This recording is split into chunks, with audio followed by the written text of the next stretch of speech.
Welcome and good afternoon, ladies and gentlemen, and all esports fans all around the world. My name is Marco Rafa Alexander Arambide. Joining me here for the Verizon Collegiate Esports Series Invitational for Wild Rift is my good friend and sometimes casual handholder, Sam Smacks Hyde. How you doing, friend? Can't hold hands because you're in Utah and I'm in Michigan, but we will do it again soon. I'm great. I'm very excited for this Wild Rift gameplay. We got a new patch. We got a new ranked season coming later today, I believe. And we do have 2 new champions, but those aren't going to be allowed for today because they're very, very new. However, there is Dr. Mundo, and he's new to the squad. I believe he is able to be played. So some new stuff, some new toys to play around with. Right, and just because, you know, we don't get to see the new champions like Kale and Morgana on for the Invitational this weekend, Mundo, as you already said, the rework, he has been busting heads already. Probably one of the better tank junglers that have stepped into the space since the rise of Nunu when he was first released a couple months ago. Mundo's also very, very powerful in the Baron lane. You get him to 2 tank items, and I swear, Smacks, I've been trying to grind to diamond within the past 16 hours. Every time I go up against a Mundo, it's like, all right, do we have a Blade of the Ruined King? Use it. No? All right. Oh, we're going next. This champion's so difficult to take down, but I also want to point to some champions that got released a while ago but didn't get enough love and hype around them, but they did get buffed this patch, specifically Jace. Jace is pretty strong now. He got like 5 or 6 different buffs to his kit.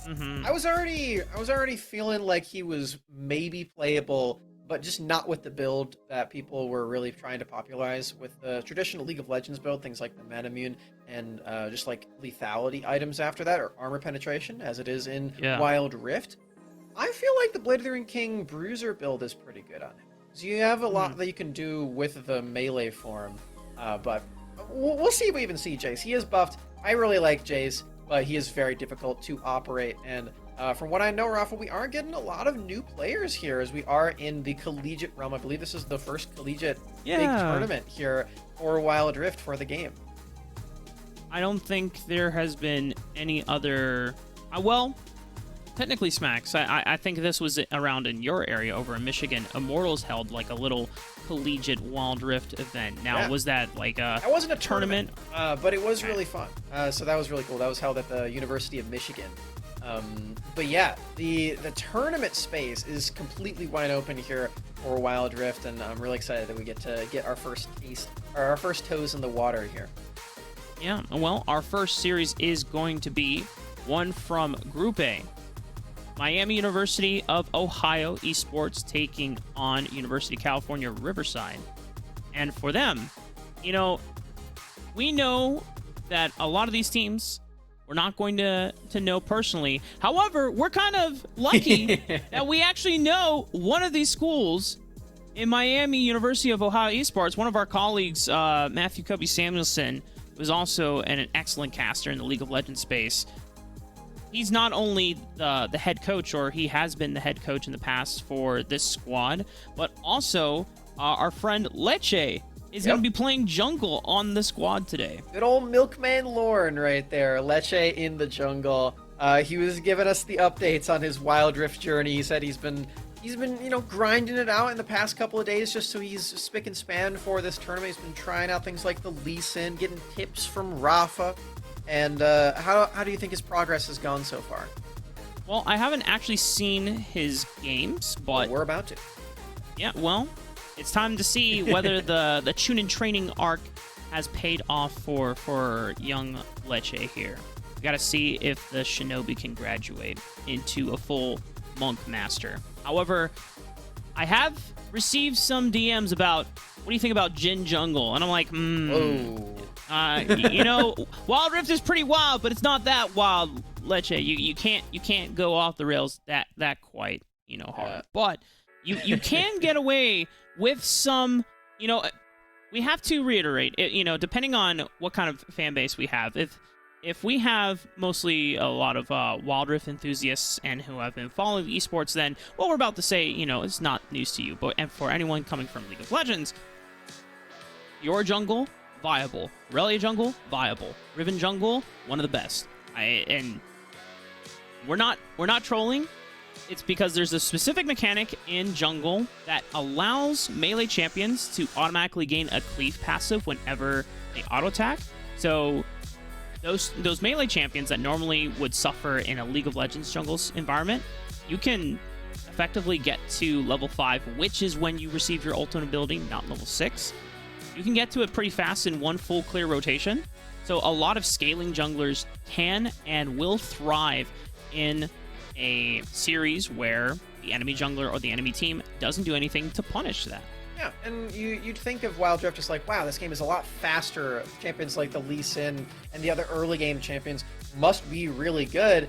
And while that is true, they do have a really big spike in that early game. Because the game is faster, scaling champions are accelerated at a higher pace. So we see things like the Graves, the Jax, and the new Kale champion, which we won't be seeing today, be able to function in that jungle quite well, mostly because they do have those AoE auto attacks, Graves included, as he's got his shotgun even though he's ranged, but also just because they can farm up a storm and get to their 2-3 item spikes a lot faster in this game compared to the PC counterpart. So that's something that's another strategy that you can employ. It's something that we did see quite a bit of at the most recent international tournament for Wild Rift as well. So a lot of different strategies can come up.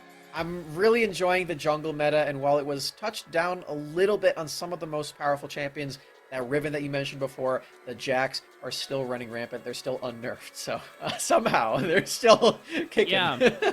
You know, the Jax I can understand being not quite nerfed because it is a little harder to pull off and requires a little bit more time because your skirmishing ability really is reliant on being able to hit clutch counter-strikes and specifically waiting out a primary gank so you can go in and punish with counter ganks. But with Riven, you can skirmish pretty early on. Yeah. You are one of the few champions that can actually tango with the likes of Lee Sin or Xin Zhao, some of our strongest early game junglers. Jarvan is another one that is, you know, powerful immediately from the get-go as soon as you do one buff or one camp, and you just...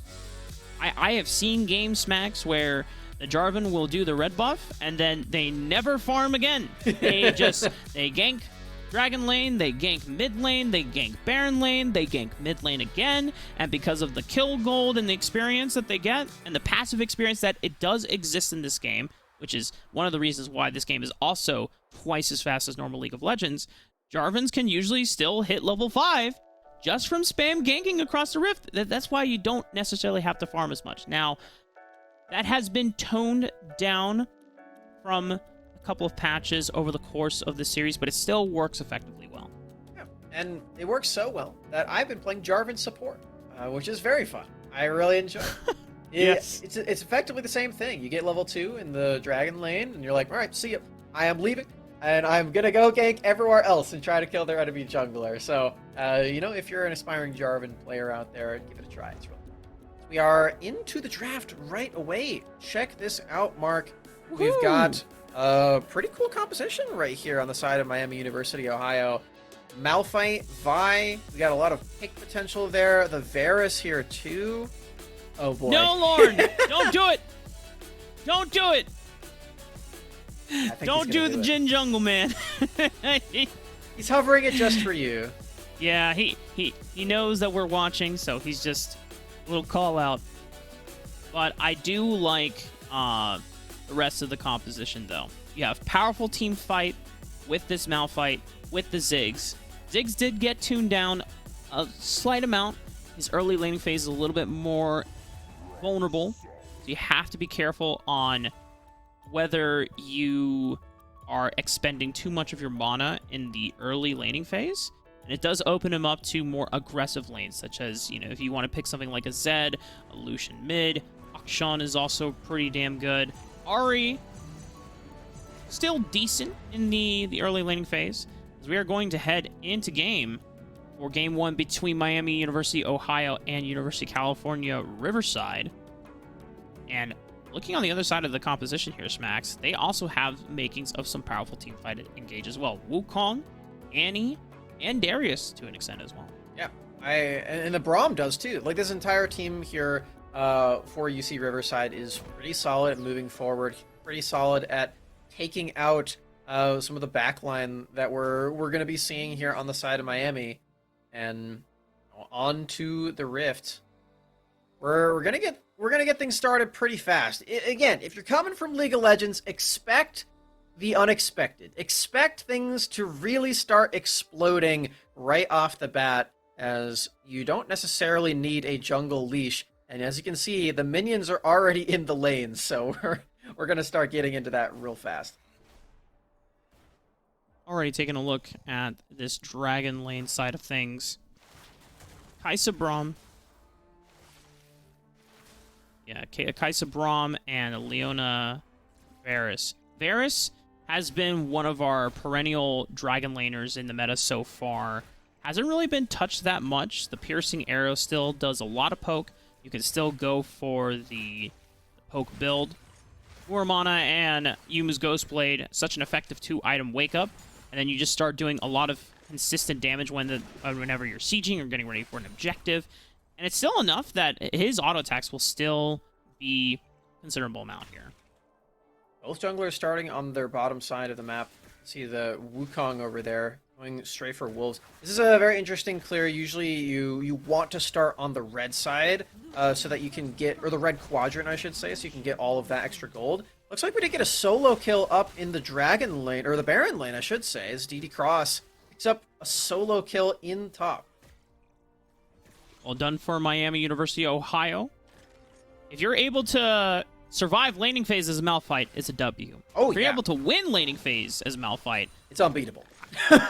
He's never dare gonna I be say, killed. unstoppable smacks. Ooh, like his ultimate. Very nice, very nice. Yeah. Gillian gonna be shaking his boots up there on the Darius. You gotta be a lot more careful than that. Or the scaling is, ooh, look at that. We just got our glasses prescription. Check this out. We can actually... Oh, yeah, it's like the Spider-Man meme where he, like, takes off the glasses and yeah. Not bad. sees better. Yeah. Leche farming up a storm here, just getting to level 5. Vi is one of those champions that flexible. You can either look for ganks, just thanks to your primary ability. But if you don't want to gank before level 5, then that's fine. Because then you can show up to a lane like this. Unstoppable Force is not going to connect. However, Leche will connect with the Assault and Battery. But it's right under the tower. Has to flash away. Hillbilly Johnson almost threatening the life of Leche. And looking at the patience of Nemetic. Not showing his face quite yet. A little bit of a short change there on the Unstoppable Force. Nice effort. Doesn't quite get any of those summoner spells popped there for Hillbilly Johnson. However, it's just a nice bit of pressure to force the Darius outside of his comfort zone. You want to keep that Darius at that, that arm's length, making sure that he can't get his true damage, Noxian Guillotine on top of you. That's really the only way that a champion like Malphite can be taken out. You can see he's going for the HP build, doesn't have the armor quite yet. So that big dunk of an execute, a little bit scary. We look across the board. I wanna know what you're thinking here with this mid lane matchup, because Annie's not a champion that we see too often. Yeah, unless if your name is Steezy, then no other mid laner from the Wild Rift Summoner series played Annie to the degree of that player. Noelle is going to show us that maybe simplicity is key whenever picking up a new esport, as many of the collegiate teams playing today obviously have had some experience of League of Legends in the past, but most of them probably downloading the game for the very first time and just picking it up and trying to get to the required level to be able to enter into the tournament. So, but it's always exciting to see how players feel when they adapt and kind of transition from League of Legends controls with keyboard and mouse to mobile controls. It's all thumbs, sometimes fingers, depending on your grip. We got some action over into the Dragon lane. Nemetic is going to try to come in for a counter gank after already losing out on Kyuzun. Doesn't seem they're going to be able to find anything, a retribution there. Leche already making work there. Yeah, huge gank. That's a double kill down there in the bottom lane. Influence, I believe, picked up both of those. Yeah, you can see that right there. 2 kills for the Varus. That is a full Manamune alongside probably a Dirk after that. Just absurd amount of poke damage that's going to be coming out from this Varus after this. And we're going to start to see the objective totals start to stack up. That's an Ocean Drake picked up by Lecce. Miami University, Ohio, feeling really solid about this one. Of course, those objectives spawn around the 4-minute mark. Actually, exactly 4-minute mark. I don't know why I said around. We're seeing the Rift Herald still wide open that Drake picked up. The Miami University lead is gigantic. And Phantom gonna lock down Noel. Easy Mega Inferno Bomb cleanup and beautiful 1-2 combo from Sunflower and Phantom. That was sick. I really love all the crowd control that you get from the Leona, and it's a combination of champions that you wouldn't necessarily think of when you think of like really good wombo combos. But if you think about it, Ziggs is entirely skill shots, and if you have a Leona with him, you're gonna stay in one spot exactly. You don't ever miss your skill shots if they're stunned for a million years. So Leona and Ziggs working out divine, and easily see that right there. Instant kill onto Noel. Yeah, it's one of those times where the target aim assists on ability in Wild Rift gets a huge value kind of surge because someone is keeping the enemy in place. There's a lot of times if you ever use that ability, you will always go to the place where they were, but it's super easy for enemies to dodge. However, if they're stunned for 3 million years, then they can't really do that. And so you can kind of just like, okay, let me just, click and drag my aim assist onto this person, and then tap all 4 of my buttons. Boom, boom, boom, boom. Bam. Full combo, full rotation. Noel's dead. Just like this, Miami University, Ohio. 3,000 gold ahead at just under 7 minutes. 4 kills to the name, 1 Ocean Dragon. They have not made moves to pick up the Rift Herald quite yet, Smacks, but Nemetic might be thinking about trying to shut down this Dragon lane. Ooh, yeah. See a gank starting to set up. Nemetic has Cyclone. You have to be very, very careful of this one. You can see everybody in the thick of it. I believe that was another engage also, but what is this, Rafa? Influence still alive, picking up a 3rd kill for this Varus. Double kill! How are they doing this? Influence. Sometimes discussing things are too much for the camera. You gotta make sure that this is a family-friendly show. Not safe for work. Influence being able to turn around what could have been a disastrous gank from the side of University of California, Riverside. Do not drop any deaths in there whatsoever. Man. And look at this. DD Cross on the other side of the map picking up another solo kill. Lecce finds a gank in the mid lane with the help of Sunflower. Miami University, Ohio, they're rolling 8-0. Same principle with the Vi there, Rafa. If you get the assault and battery down, Ziggs again has an easy time finding his target. You can't move outside of that knockup. So the Mega Inferno Bomb lands with perfect precision. 8 kills to the side of Miami University. Just incredible stuff. Incredible map movement from these guys who, as you mentioned before, probably are playing this game for one of their first times ever. Like set of crowd control. Oh, it's the Zeke's Rush from Phantom. I know you've been really raving about this item recently. I really like it, yeah. So Zeke's phenomenal item. You get 40 beach resistance with it, super cheap, and you get the slow field, which is very nice for any champion that wants to go in melee range of everybody. So I really like it on Leona. Whoa! Phantom looking for another engage. Zenith Blade goes a little wide. But it's okay, the pressure's still being felt. 6,000 gold ahead for the side of Miami University, Ohio. Second Dragon is about to spawn. Cloud is going to be the name. It doesn't seem like the rest of University of California Riverside are going to contest. Some members might not be on the same page, though. Noel almost face-checking. Unstoppable Force will connect onto Noel. Sunflower throwing out the entire kitchen window, and Sync goes down Anthony. Noel is going to have to take a trip back to the base. Dragon will be picked up by Miami University, Ohio, but at least for Riverside, they will be able to exchange by taking the Rift Herald on the side of the map. Finally, an objective picked up by Riverside. And throw that against a turret and take that one out. Most likely, in the bottom lane here, Rafa Phantom gets a really solid engage. You can see that Zeke's Converge is putting in a lot of work. Redemption online. The heal is too late to save Slick, and it's too little to save Keyzon. A double kill again for Influence. Phantom and Influence. This Dragon duo lane, we've been kicking butts, Max. Yeah. I'm just going to go ahead and say it. Plainly speaking. I don't know how else you're going to describe kind of the prowess that both of these players have been exemplifying in their opening game against Riverside. Now, this is a best of 3.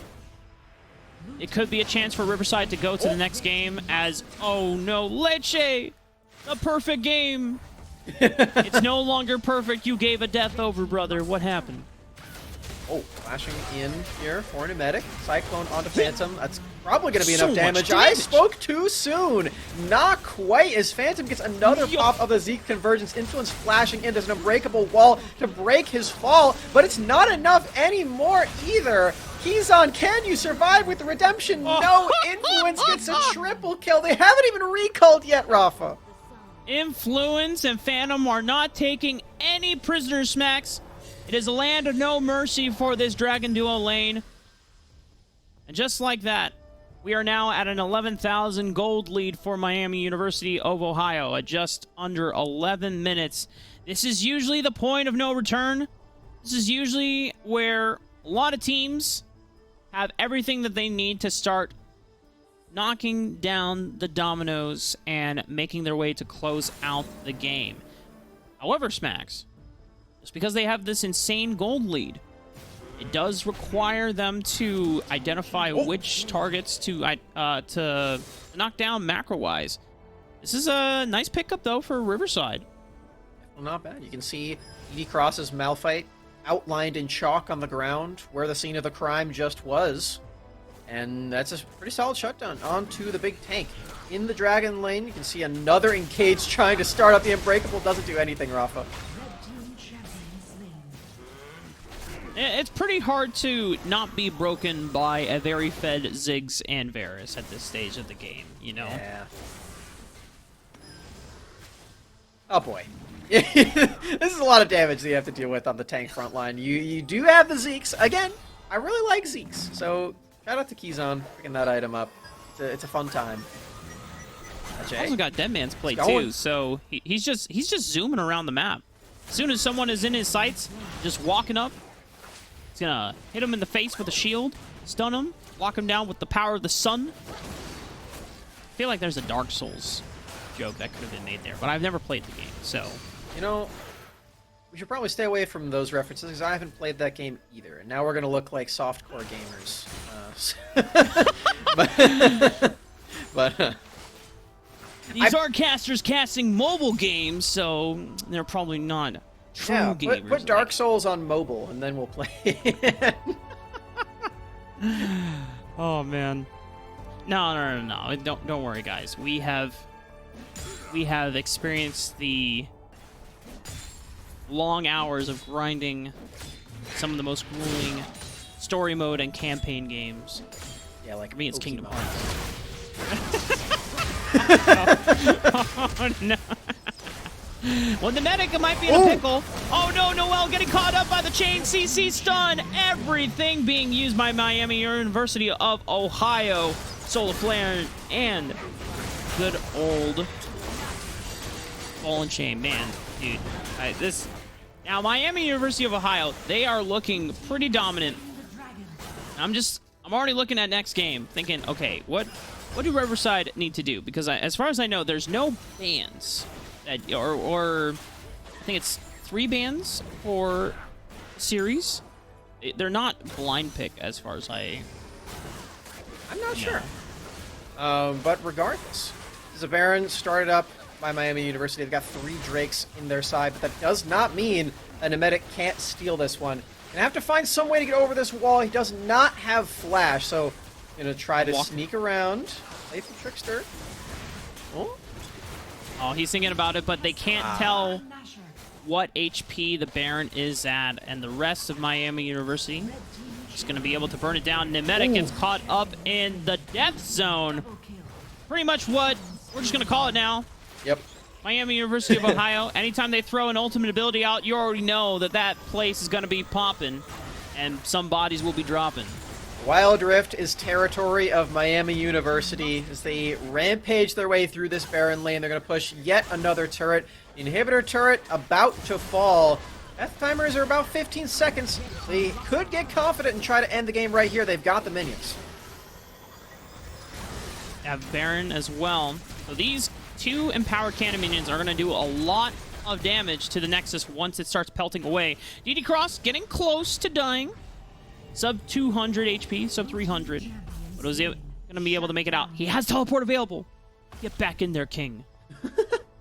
You know, Rafa, everybody's got to learn at some point in their Wild Rift career that the Nexus will kill you. It does not spare any lives. It hurts so bad if you don't have any minions. It will kill you so fast. So be very, very careful about that one. DD Cross comes within an inch of his life, and I believe Lauren Leche did dive underneath the Nexus, so got taken out by Noel. Another pretty big shutdown. We're seeing that there aren't really any objectives on the Rift right now, but with the Baron buff still alive and active, Influence and Phantom pushing up mid to try to get some more structures. Yeah, Phantom always leading the charge. Phantom has more gold than any of the players from Riverside. This support is super terrifying. It's pretty much a bona fide tank. Oh, there's the engage, Rafa. We get the wombo combo, all the crowd control, all of the bombs, all of the arrows raining down. One kill finally comes through. The members of Riverside are slightly tankier than we expected, but it's still a legendary Varus. It's still a killing spree for Sunflower, and we're ravaging through this base. This is going to be game 1. Was that Vi from the show Arcane, Smacks? She just came sailing through the air and knocked them down. Crazy stuff. And she stole from Jace to get those gauntlets. Did she actually steal from Jace? I feel like... Well, okay. So Jace gave her the gauntlets, and then he asked for them back, and she said no. Oh, did she? Oh, okay. I don't remember that part back. Well, maybe... Yeah. You know, we might get something similar here in game 2, where they ask, "Hey, Leche, can you not do that again?" And Leche just goes, "No." And I'm taking this series dub. Now, getting ready for game 2. I'm not sure if there's any bans, but you know, for Riverside, things kind of collapsed almost everywhere. I think mid lane was by far the most stable until Leche hit level 5, and both he and Phantom could start affecting the mid lane, but it seems like between Baron lane and Dragon lane, massive advantages from Influence of Phantom and DD Cross in particular. So if you're Riverside, you're gonna have to find a way to shut down one of these lanes first, and you know, then Wukong, powerful team fighter, has great engage with Cyclone. Unfortunately, you don't really have that much ganking strength pre-level 5. You do have to farm up Storm before you get there. So we did have a pretty solid lead built up by Noel on that Annie. Like you said, I thought the mid lane was pretty good for Riverside. They had a pretty good gold lead. The trades were going pretty well. It's just that Annie's not really a playmaker, so you don't have a lot that you can do with a lead. You can flash in and try to get a Tibbers engage, but you do need the coordination of your team alongside you because you typically can only burst one champion. So I do wanna give some props to Noel for holding it down in mid. Yeah, like you said, once he faced the wrath of the Vi gauntlets stolen by Jace, and then also Influence, who just came out of lane with like 9-0. At that point, you're just gonna have to call it quits and go to game 2. Yeah, powerful early game junglers that can be proactive before level 5. Jarvan is one of them. I'm always gonna, talk about my boy Lee Sin. Vi, actually, one of the things we were talking about, you have the flexibility of either going for ganks with your primary ability, or you can just wait until you're level 5 and then you have your ultimate available. Xin Zhao just got buffed, this patch. So, Xin Zhao, pretty darn good and pretty darn easy to pilot as well. So, that's a tip and a spear behind it. And it is. But for the side of Miami University of Ohio, I do, I think we would be lying if we didn't slightly enjoy seeing our boy Leche doing well. He had the most deaths though, so he's gonna have to pick it up a bit. He needs to not die as much. Give him a stern talking to after this. Well, just A slap on the wrist. Hey, you better shape up. This is our reputation on the line. We're backing you. And it's just one of those things, man. But, you know, Lecce was having a lot of fun on the Rift. And you know what's Max? What's also fun? What is also fun? It's winning, man. You know?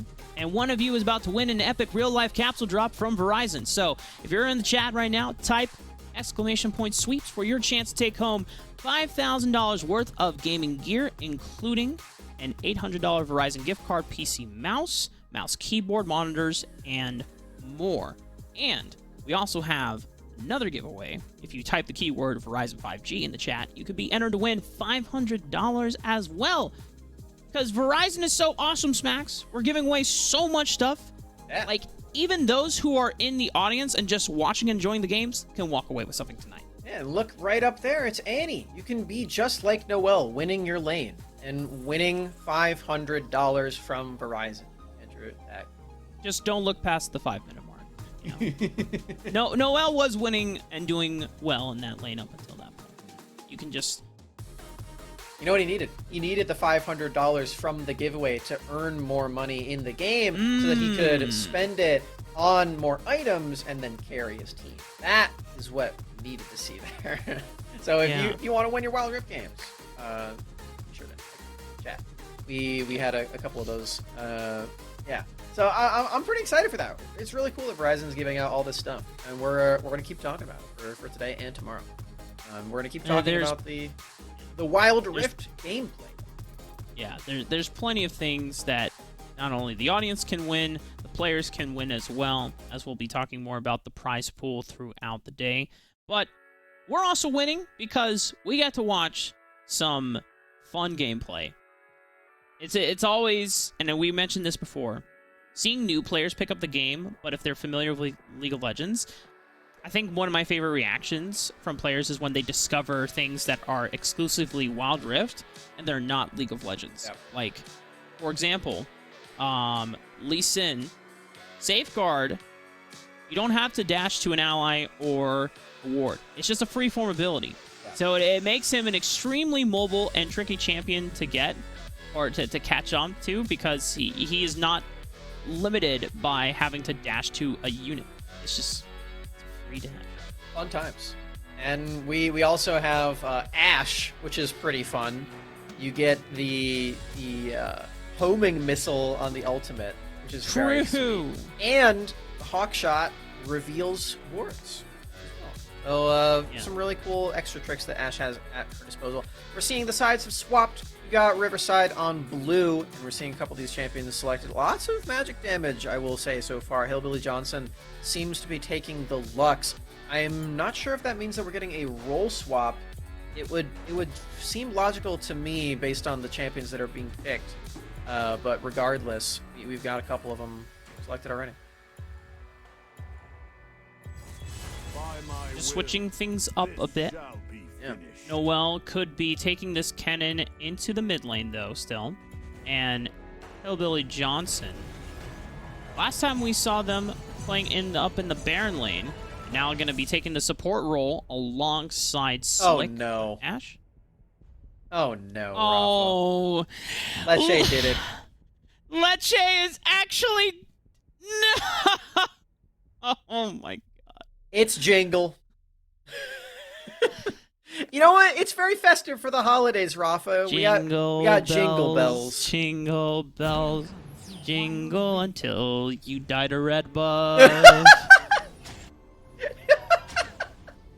You better give this guy a leash, boys. He's not gonna have a fun time. Oh, boy. It does look like Hillbilly Johnson's going to be playing mid, so it's just a role swap between the solo laners as Noelle taking Kennen up top. And that does probably mean that we have a Malphite support, even though DD Cross is playing that Malphite in top lane. So we did also learn that this is blind pick. Yes. We have deducted the case.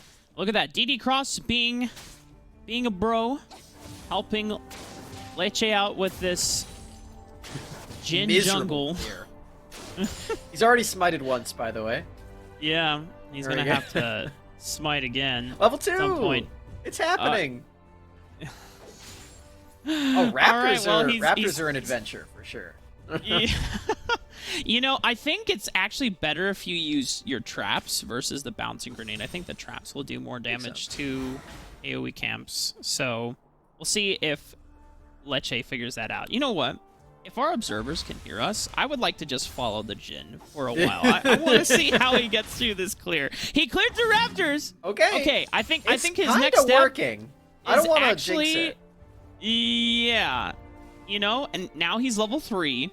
He's clearing wolves.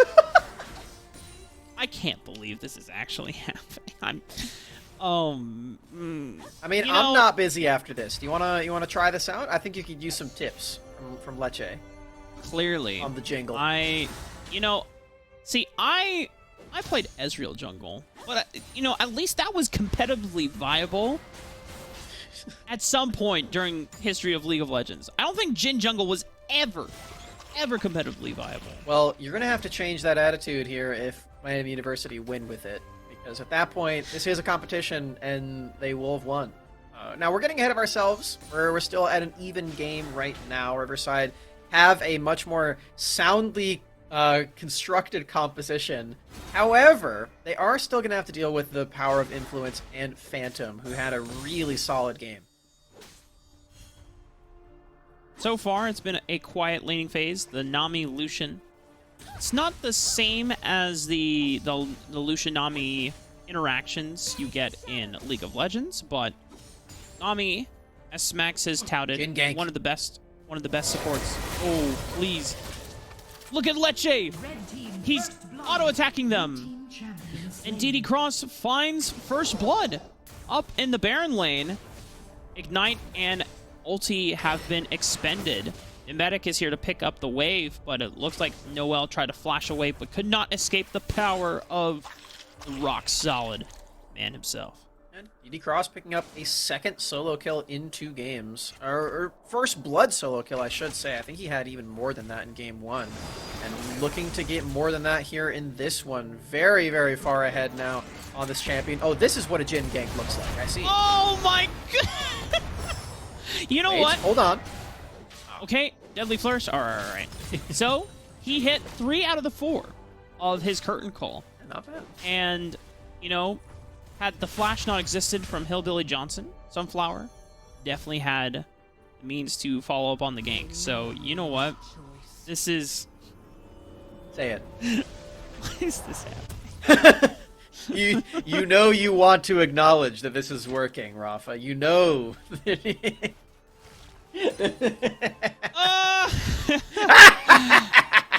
Oh my god. That was awesome. The ultimate's half up, so could go for yet another gank like that. Taking red buff and Raptors, I presume. Trying to get some more farm into this jingle. And the objectives just did spawn, so we're potentially going to be seeing some team fights around those. It doesn't really look like Riverside is quite available to start them up yet, but that doesn't mean that Miami University can't. So far, it's been a far more quiet game, too. I think we had at least 6 kills by this point. Oh, Sunflower just dashing on in. Doesn't have Moonfall quite yet available. Final Spark comes out. Tidal Wave from Phantom is going to keep everyone alive from Miami University of Ohio. 3-man Cataclysm from Nemedic. This could be huge, but Kyozan has already used Unstoppable Force, but it's not necessary because Riverside have found 2 kills in this second game. Really sick Cataclysm from Nemedic there. Absolutely setting up for the entire combination. Not to mention Hillbilly Johnson getting some really nice softening damage before that with the Light Binding Final Spark combo.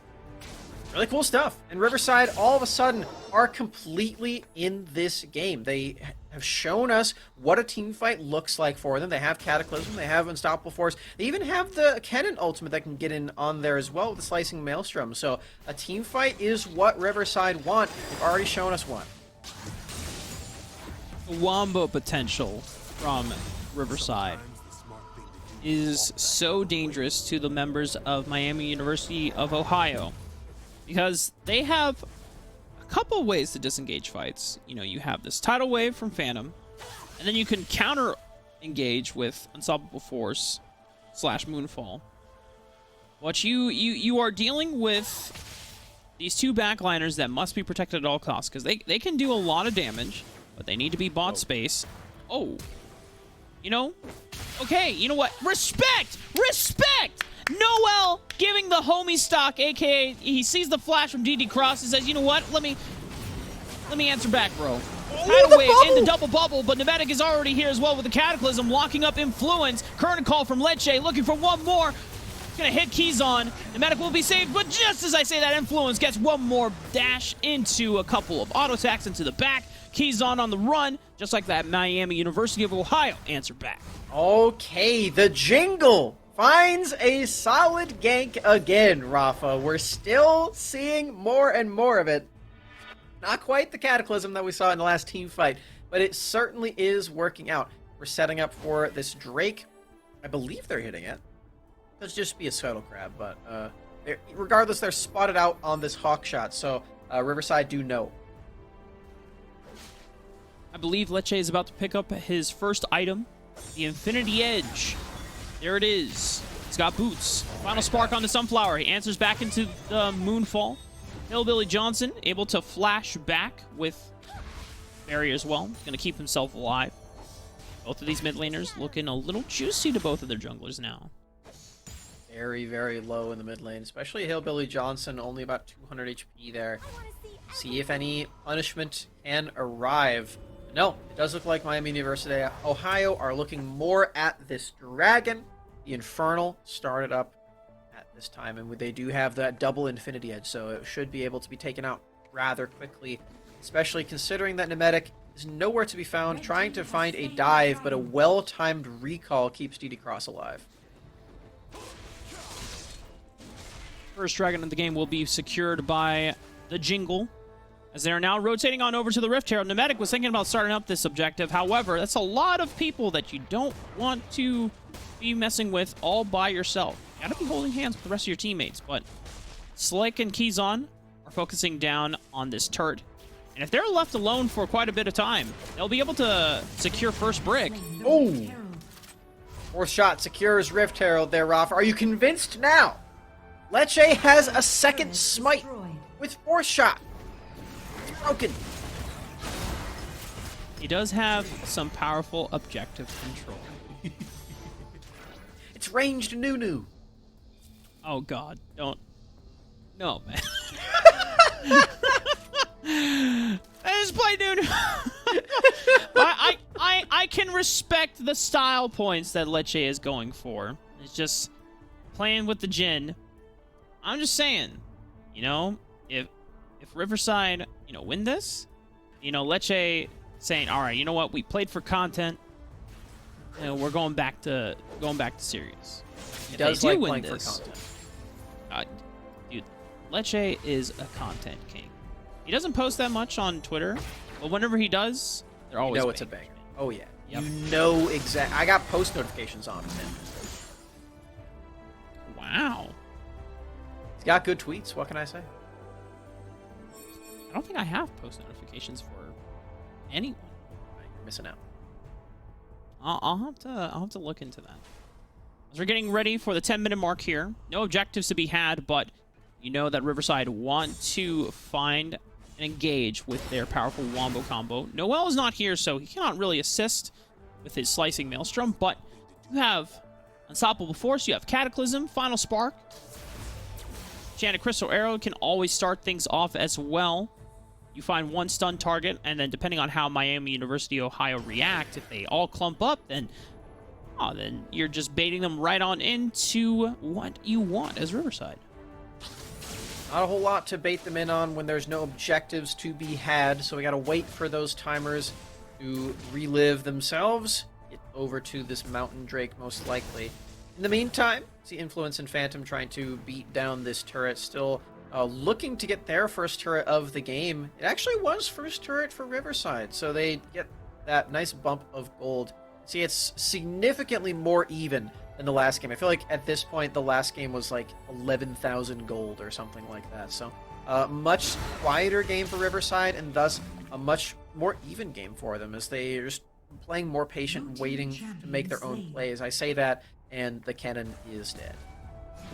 Now, if you look on the red side, Lecce did use the curtain call, and he was there in the vicinity. Jingle! So, it was the Jingle gank. However, we have a gank of their own. Nemetic onto Influence. Phantom split up from the rest of his team. He's getting run down by Slick. The arrows there. Sunflower with the Moonfall writing answer back into Keyzon. But he still has unstoppable force through this entire fight. Turns it around before going down, but sacrifice for the greater good as they take out Sunflower. Billy Johnson still has Final Spark. Doesn't find Influence. But that's a really big fight just before the Drake spawn, Rafa. That is going to be Riverside. It's stacking up, ready for this objective. We'll see if they can get this in time before Lecce arrives. It's still a few seconds away. Wild Rift, you have a lot less distance to cover compared to the Lisi counterparts. You can see they're already here. They're already ready to fight. Riverside have to be more careful. Rest of Miami University, Ohio are here for this dragon. Keyzon is not quite there yet. None of the ultimate abilities are available other than Hillbilly Johnson's Final Spark and Slick's Enchanted Crystal Arrow. It was close. I know you were thinking it might have been a steal, but you're the dragon. It was at like 90 HP right there. Definitely some steal potential, but again, the Jhin objective control is palpable here, Rafa. Every single time that I see it on my screen, I just think to myself more and more that we have to try this. It's definitely a compelling argument. I mean, I'm down. I just, you know, if I don't perform well on it, though, then, you know. No, yeah, we're not playing ranked. We're going to norms. Oh, no, don't you worry. Okay. Another kill! Oh, my goodness. Or DD Cross. There's not a single soul that you can send into DD Cross who will not just be able to find a solo kill on, or some type of advantage. DD Cross is the man. Was Cannon ult used too, so there's no Slicing Maelstrom, even if Noel were to be alive for this team fight. Lots of range potential with Slick and Hillbilly Johnson to potentially get over to this objective. Curtain call, speaking of. Finds one on the Slick. The rest of the members of Miami University of Ohio eliminate him in the blink of an eye. I don't even know what happened to Slick's HP bar. Just eviscerated. Just like that. Miami University of Ohio take out 2. They might be able to bait Riverside into face checking once again. Lecce stayed in Baron range, so the Baron killed him while he was doing curtain call. Lecce! That's why I was cracking up in the fight. Oh, no. A true tragedy for Lecce. Baron hurts, man. It deals so much damage in this game. It's ridiculous. Gotta be outside of the range. But Lecce really just needed to get those curtain call shots in. So, well, is he back on the Rift now? So that death at least didn't count over to the enemy team. It was an execution. So no kill gold or experience was given over to Riverside. Medic finds Influence, immediately answered with the Flash. Now they know. Next time Cataclysm is available, Flash won't be. Noel trying to dash forward with the Slicing Maelstrom. Doesn't find anyone. The curtain call response, forcing Noel to flash away. It's going to be Miami University of Ohio now with tempo advantage. You have DD Cross pushing through the Dragon Lane. No one is contesting him right now. And if you only send one person, it's going to be very difficult. This is a very scary Malphite that they have.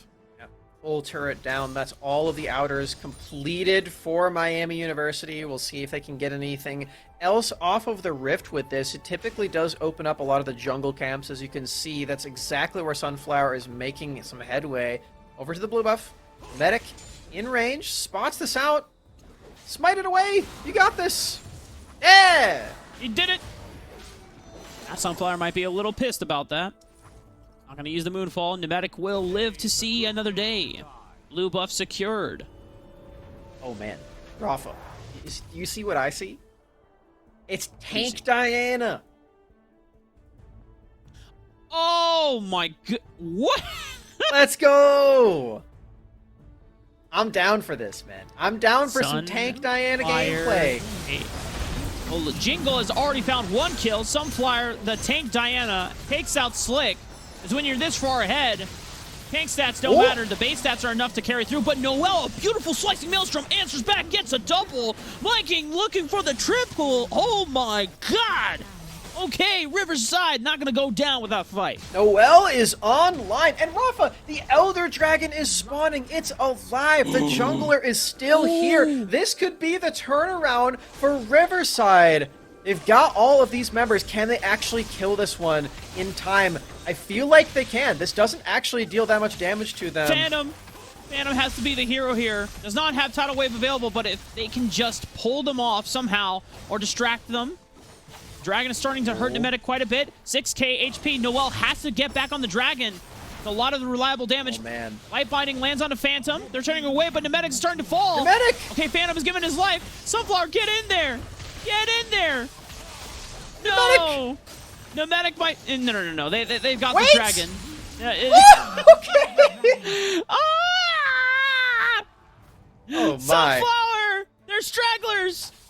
Lunar Rush on a Hillbilly Johnson and Jana Crystal Arrow from Slink from downtown. Curtain Call is going to find a couple members. Influence will get interrupted off of the calling thanks to Keyzon's unstoppable force, but it might have been enough to bait the rest of Riverside into a losing fight. Nemedic on the run, Hillbilly Johnson on the run. Keyzon is not going to be able to make it out alive. It's only down to 2 members. They secured the Elder Ocean Soul, Smacks. But at what cost? Because right now, Miami University, Ohio, they have a huge wave, and they are pushing through the Dragon lane. Elder Dragon is a gigantic buff, so if they can survive this base push, they should still be able to win the team fights. I love that final spark to clear out the minion wave. It pushes the rest of Miami University away from the objective. They keep their inhibitor, Rafa. This is good news. This is a comeback in the making. They have shored up what used to be a 10,000 gold lead, now only 7,000. And when you have Elder Ocean Soul, not only you're dealing the extra burn damage, but also you are so much harder to kill thanks to the spell vamp and the lifesteal that you're additionally getting in these fights. Yeah. So for Riverside, if they can eliminate Influence and Leche in these fights before it goes and is drawn out, This is a comeback. A lot of healing reduction on the side of Miami. They've got 1 Mortal Reminder, 1 Thornmail. That is it. So only 2 champions can stop that healing on the Ocean Elder. Getting a flank from DD Cross. This is the guy who's had so many solo kills in this series that it's hard to even remember the number. We're stacking up. Miami University is staying in the brushes and waiting for their opportunity. I believe that is Sunflower going in.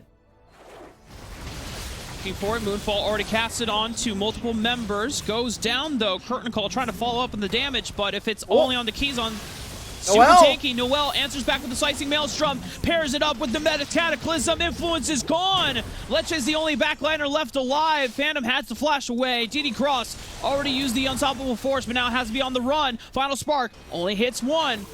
The rest of Miami University, Ohio, trying to run away now. Ghost has been popped by Noel. He's going to be able to speed his way away from Leche. Miami University, Ohio. They're starting to fall behind Smacks. Riverside, they're proving to be a formidable opponent here in Game 2. There's a teleport here from DD Cross. They want to go for another fight. They want to go for another engagement around this Baron. But there just isn't anybody in position. Everybody's already taken those recalls, taken those preventative measures. And even though Miami have this gigantic lead in terms of the golds and the turrets, ought to be very, very aware of how those team fights go. We talked about the power of the combo. The Jarvan, Cannon, Malphite, everybody stacking up on top of each other. That's not just a Wombo combo, that's a Wombination combination. Especially now with the Ocean Elder.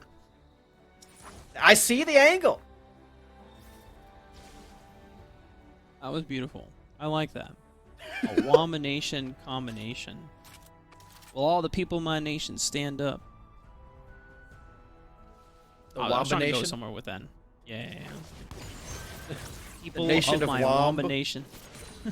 I think actually if you shorten it to Womb, then it's actually pronounced womb.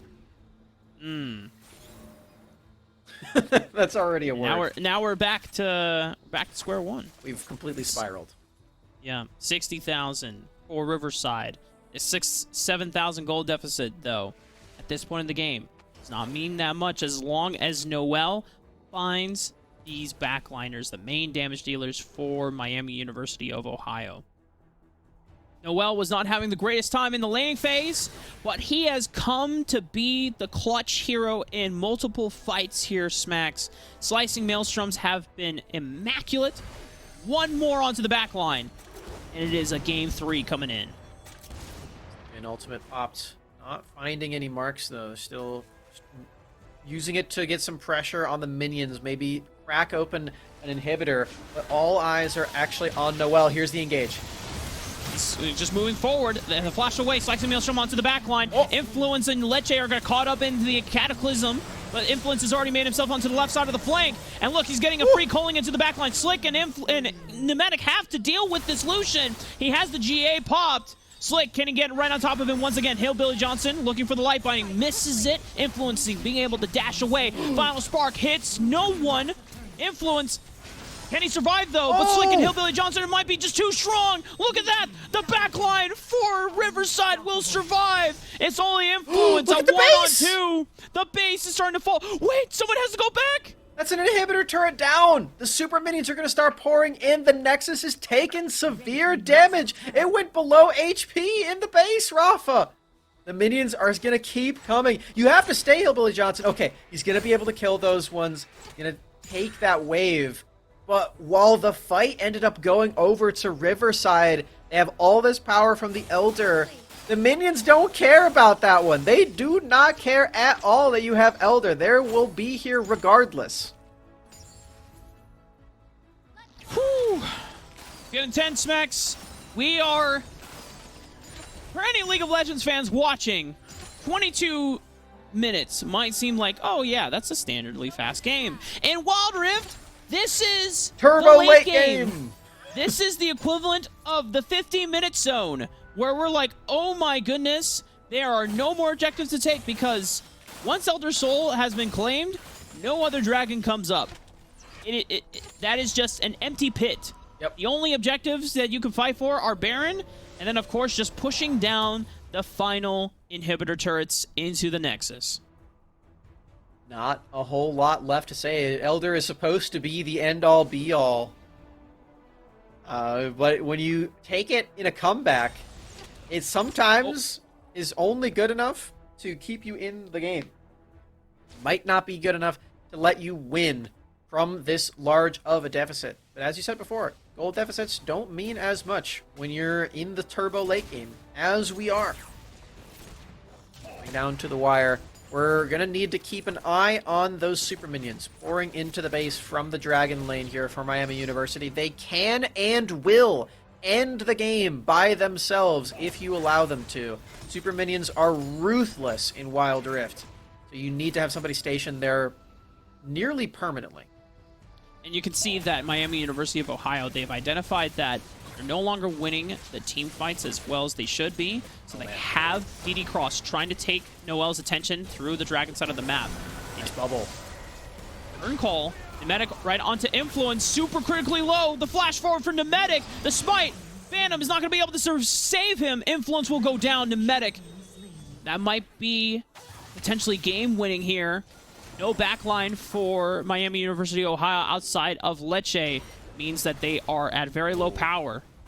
Miami just need to wait, though. Like I was saying before, the Super Minions will end the game if you do not go deal with them on the side of Riverside. And they've already taken out one. Noel in position with the slicing Maelstrom. He takes out one. He's going for more, running down the fish. DD Cross finds one back in the middle of everybody. Noel will be able to take him out, but that is a still salvaged fight in the end.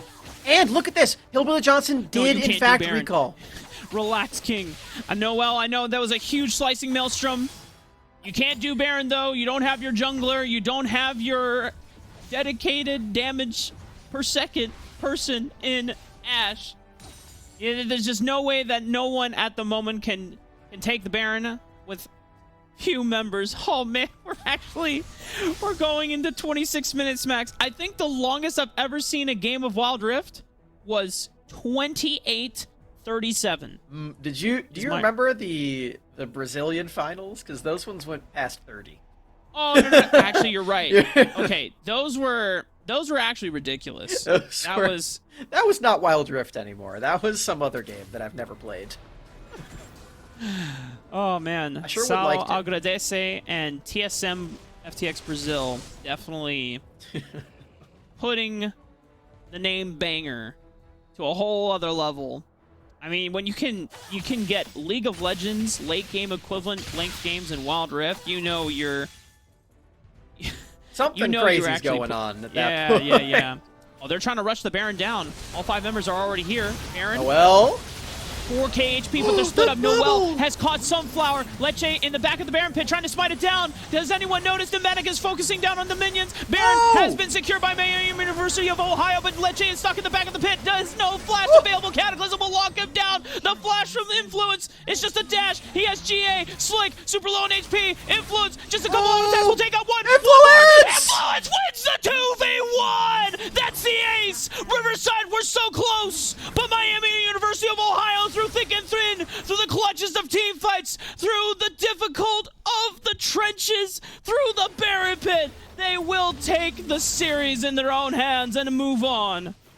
2-0 for Miami in a 27-minute game. If that's not the longest game of the tournament, then I don't even know what to say, because that was insanity. I don't know if my heart can take anymore. Congratulations to Miami. Well done to complete the Baron. And I love the way that they positioned to make sure that Noel's Slicing Maelstrom only ever hit one person at a time in that last fight. That was really smart. I need a moment, Max. I need a breather. Oh my goodness. Why are we getting bangers in round 1 of the qualifiers? This isn't even the playoff bracket yet. We're just in the group stage. Who allowed for such intense games to be played out this early on? We're supposed to save our voices. We have long broadcast days, Smack. So, I mean, but you know what? I can hear Leche's voice right now. Rafa, I only deliver bangers. And that's... Yep. And it's with the jingle. With the jingle too. Oh my Jingle bells, jingle all the way. What fun it is to ride. I don't know. I should probably change the lyrics to make it more Wild Rift themed, but we'll collaborate with Leche himself to get that cover to you guys. I think he deserves to be the one that makes the song cover. You know what? He'll probably make a highlight reel with it too. Oh, you already know. He's gonna. It's gonna be. Oh, I can see the angle too. Oh boy. Yeah, I'm loving these replays here. I'm loving the look back at all we just witnessed here for Miami University, Ohio. They're 2-0. It was a lot of gameplay that we just watched. This first game was sort of a stomp. And then for the next one to last more than 10 minutes longer. Unprecedented territory for Wild Rift gameplay, if we're being completely honest. This is just a fun time. Yeah. But I think this is a good indication of how strong team fighting compositions are, right? So this is one of those things where as teams start to pick champions up and start to learn the relative strengths of the game, a mini meta within our Verizon Collegiate Esports Series Invitational will start to take place. And priority on champions, if it is blind pick, there's no bans, right? So that means you're going to have things like the Malphite taking a lot of priority. Jarvan is also, we saw, an insanely good champion. Cataclysm can just lock down so many targets if they don't have flash, if they don't have some type of dash ability. But for Miami University of Ohio, they come through with the jingle on top of it. And you know what that means, Max? What does it mean? We're going to have to celebrate this confounding yet amazing victory of the Jhin jungle with announcement of another giveaway that we got going on. Hey! Yes, right. We have one more giveaway. Actually, a lot more, but we have one more right now. We're giving away $5,000 in cash thanks to Verizon throughout this entire weekend, today and tomorrow, in $500 chunks. And all you have to do to get that 500 is tune into the stream and type the keyword when it comes up. And I believe we've got it right here. That is Verizon 5G. Be entered to win that $500 just right now. So put that in the Twitch chat, and we will draw those winners. Just keep the graphic screen up. I'm trying to type this out as well to get in on this giveaway. I mean, dude, Verizon's giving away so much stuff. Yeah, I'll take that as well. You know, so I better just see Twitch chat spamming Verizon 5G right now. But for I'm seeing it right now. I went to get a look. Oh yeah, we're spamming it. There it is. Verizon 5G. There we go. Easy claps in the chat. We're going to be taking a quick break. When we come back, we're going to be coming with round 2. I'm not sure which teams will be spectating, but if they're any like the Riverside Miami University of Ohio Esports games that we just witnessed, we know that we're in for a good time. So grab some snacks, ladies and gentlemen. We'll be right back with round 2.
Welcome back, ladies and gentlemen. We're getting ready for round número dos. It's 2 in Spanish. Hopefully I got the message through.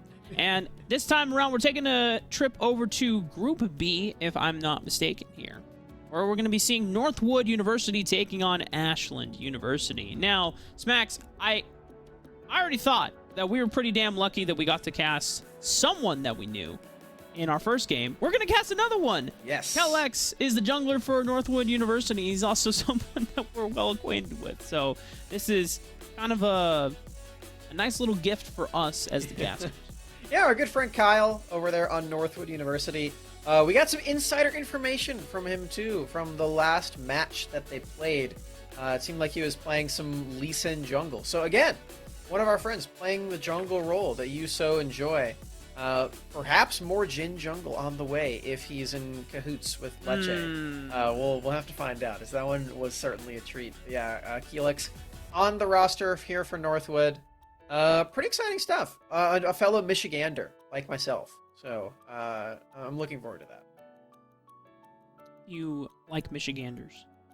Is that what? I mean, I am married to one. So yes. Okay, but like, is that the official name for people from Michigan?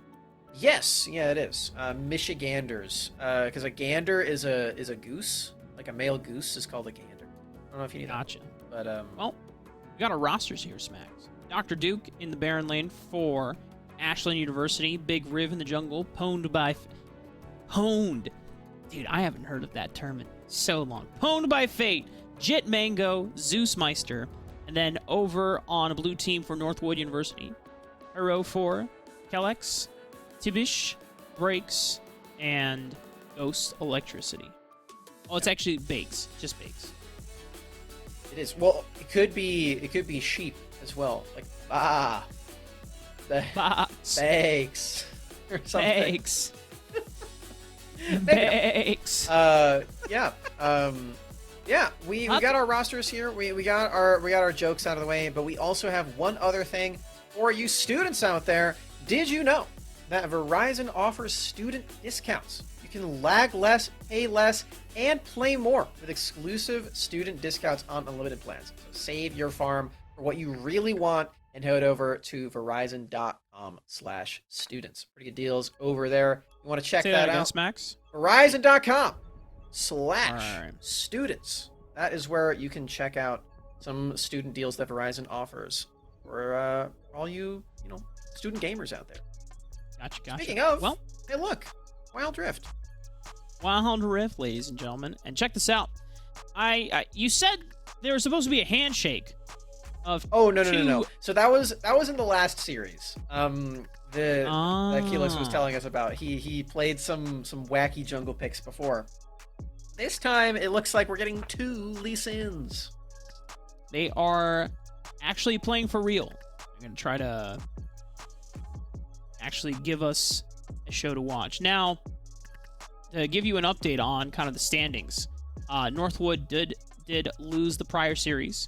They both Ashland University and Northwood University lost their prior series. So these two, this is kind of the make or break for them in this group. If they can win this series, then they have a chance to take on the remaining team, whether it's Colorado University or Florida International University, depending on their opponent. And both of the junglers opting in for Lee Sin, but a little bit of a difference, Max. One, Kelex running with Conquer. The other, Doggy Tom Crazy, or I should say, Big Riv. Different IGN. I think those are 2 different players. That's my guess. Really? I would assume that they have a sub. But regardless, Doggy Time Crazy is a better name, so I'm going with it. Anyway, we got some cool stuff. The Orianna in the bottom lane is pretty cool. This is something that you might not initially think of as a strong marksman. It's not a marksman, it's a mage. But we've seen it a lot in the professional space for Wild Rift, so perhaps we have some professional viewers over there on Ashland. Potentially. I am a big fan of Dr. Duke piloting the Fiora. It's one of the most powerful Baron laners that you can take. If you get through the laning phase, you hit Blade of the Rune King and Trinity Force, you are an unstoppable solo lane machine. And your team fighting is not one to be scorned at either. You get some really strong power, and you have just a really dominant laning phase for the most part on this Fiora. You typically think of Fiora as not really having a nice time against this Renekton, but because of the cleave auto that we mentioned before, you can push in the wave really whenever you'd like to. It does work on your lunge attacks as well. So this is just a lot of power that we're seeing Dr. Duke wield in the Baron lane for this game number 1. We're also seeing a pretty much entirely mirrored clear for the junglers, both of them playing that Lee Sin, one of them stopping for Krugs, one of them instead doing Wolves, but ending up on opposite sides of the map now. Keelix in Baron lane. Potentially looking for Dr. Duke, who was overextended for quite some time, getting a massive shove onto TBSK. However, for Ashland University, Doggy Time was looking for potentially a gank over in the Dragon lane. Just as we look away and pan away, Dr. Duke does find first blood. Still very healthy, too. You do have a lot of damage on this Lee Sin, but you don't want to mess with the grand challenge capabilities of Fiora now that level 5 has been hit. Keelix does want to escape as soon as possible, go right back to clearing out the camps. Level 5 procced by one of the Lee Sins, now both of them, so Dragon's Rage kicks are in full swing. Is the season of getting kicked in the head. I mean, that is pretty much every Christmas season. It's all holidays, fun and games until one of the family members gets rowdy. Now, Doggy Time trying to find backs or bays. That's gonna be hard to incorporate into calls. Ooh. I'm gonna stick with bakes. I thought it was funny to do the sheep thing, but for the sake of the English language, we'll stick with bakes. That is a kill in the mid lane. It looks like for Keelix.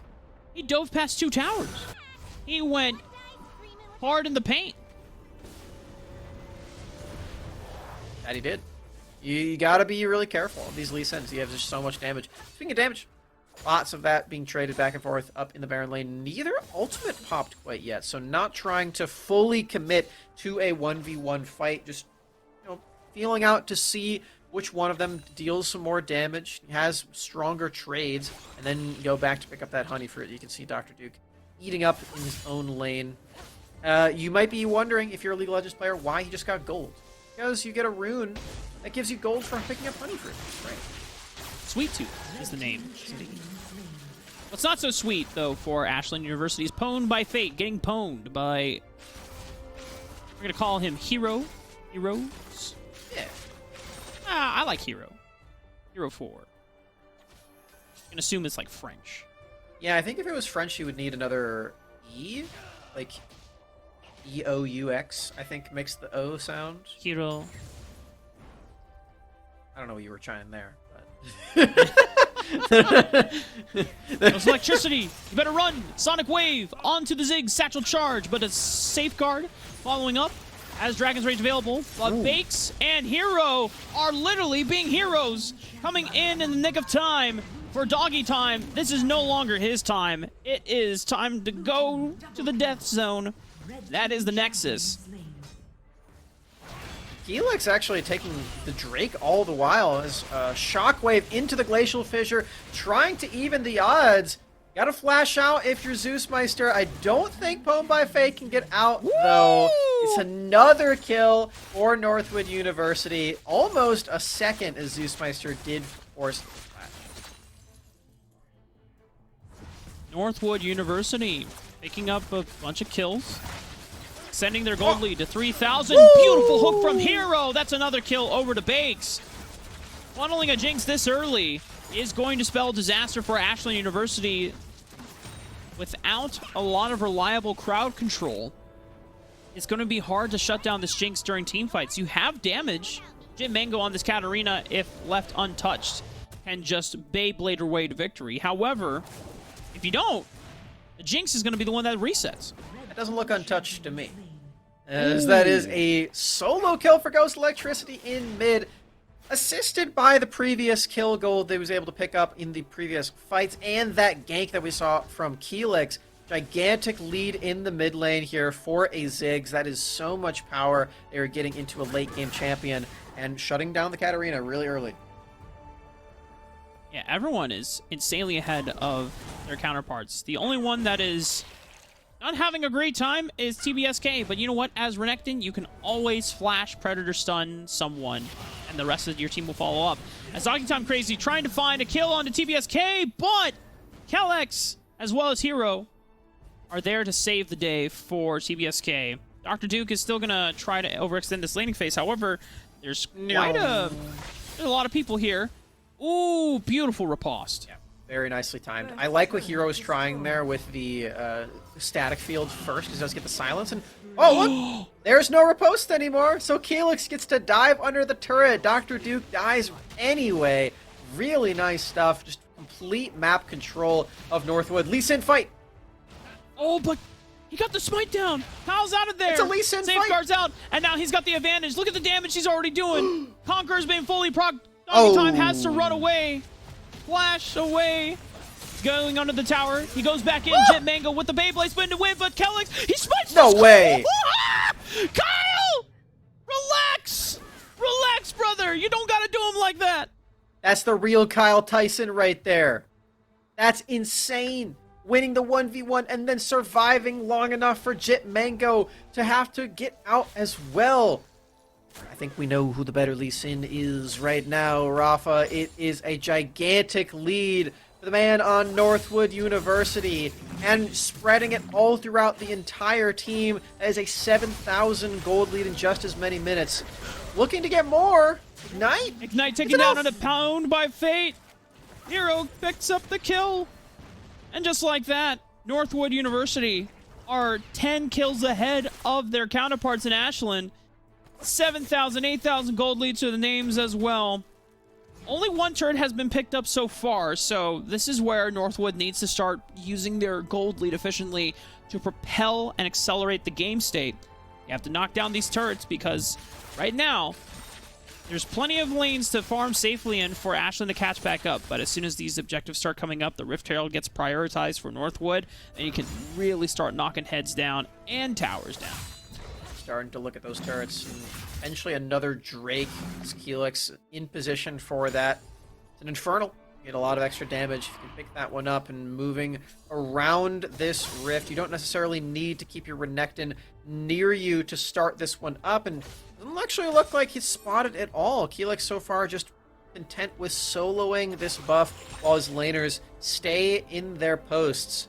Might have some company by Zeusmeister, but no, not actually fully committing to the pit. That's a full solo Drake. 2 dragons to the name of Northwood University. Uh-oh. Oh! Dragon's Rage, Sonic Wave, Resonating Strike. It's just that simple, Smacks. When you're this far ahead as Lee Sin, there's nothing that you can't do. Kyle Tyson, ladies and gentlemen, taking stride in this game on the Rift. Just under 10 minutes, 6-0-1. They get to look and push out some more. Although TBSK did get taken out in that Dragon Lane. It was a really solid gank from Doggy Time Crazy. Trying to get more resources into this Fiora. That's exactly what you are going to need to do on the side of Ashland. You need to get your split pusher online. These team fights are just not going to happen. You're so far down, and Keelix is on the hunt again. He's running him down! Doggy Time still has Dragon's Rage, so he can always kick him back. They both kick each other, but he still has the Sonic Wave. Dr. Duke, but a flash away from Kyle. He can go back in. Just one more on attack. Look at this man, Kyle. Does he win the 1v1 against Jit Mango? He does! Kyle! Holy crap! Wait, you're telling me this guy picked up Lee Sin yesterday? Is that what you said? No. Well, maybe. I think Kyle's he's been playing some Wild Rift here and there. Oh man, okay. Oh man. Yeah. I think I told Kellex about Wild Rift a couple months ago, and he's been like enjoying it, and he was gold the majority of the time, but last night he played a lot of ranked games. He got the plat. Oh, nice. Okay. Yeah, just before the season end. I'm gonna need to see a Lee Sin 1v1 between you and him. I think that'd be very entertaining. Whoa. All right. If he's down, I'm down. But I'm man. Down. We gotta coordinate this later. But for now, that is a mid turret taken out. That's all the outers destroyed by the side of Northwood University. Still looking for those objectives and still looking for just more skirmishes. You can tell that they're not really super interested in the team fights. They just want to pick off people one by one with this Lee Sin Blitz. I mean, they have so much damage already in their primary initiators. This is a little too deep. It's a little too deep. Alex is down, but maybe his life for the greater cause. Jim Mango just needs to be shut down. No more spin to win from the Katarina. Dr. Duke also falling, pwned by fate. All of them are down. Doggy Time is the only one left standing, but it's a 1-on-3 in terms of the map favor. And Ghost Electricity and Bakes, they can do some serious damage. That's Helix and Hero setting up for the squad. They're giving over these pretty big shutdowns, so that is at least something that we're seeing spread over to Ashland. It's definitely not nothing when you're getting a legendary Lee Sin jungler killed. Oh, can't dodge the Sonic Wave. Nice pickup by Doggy. Electricity just staying a little too long on the Rift without his friend in Bakes. That's the thing about Wild Rift. You gotta... Even if you're a powerful backliner like Ziggs or Jinx, if you're by yourself, a lot of the junglers do have enough base damage and ways to just get on top of you and deal with you in a flash. It's still just under a 10,000 gold lead for Northwood. Alex has found Dr. Duke, dashing in, waiting out the riposte, not even needing the Dragon's Rage. Hero picks up one for his name. Just like this Blitz and Lee Sin combo. They're a roaming death squad. Pretty fun times. This is reminding me of our ranked games, Rafa, where we're just running around. Oh!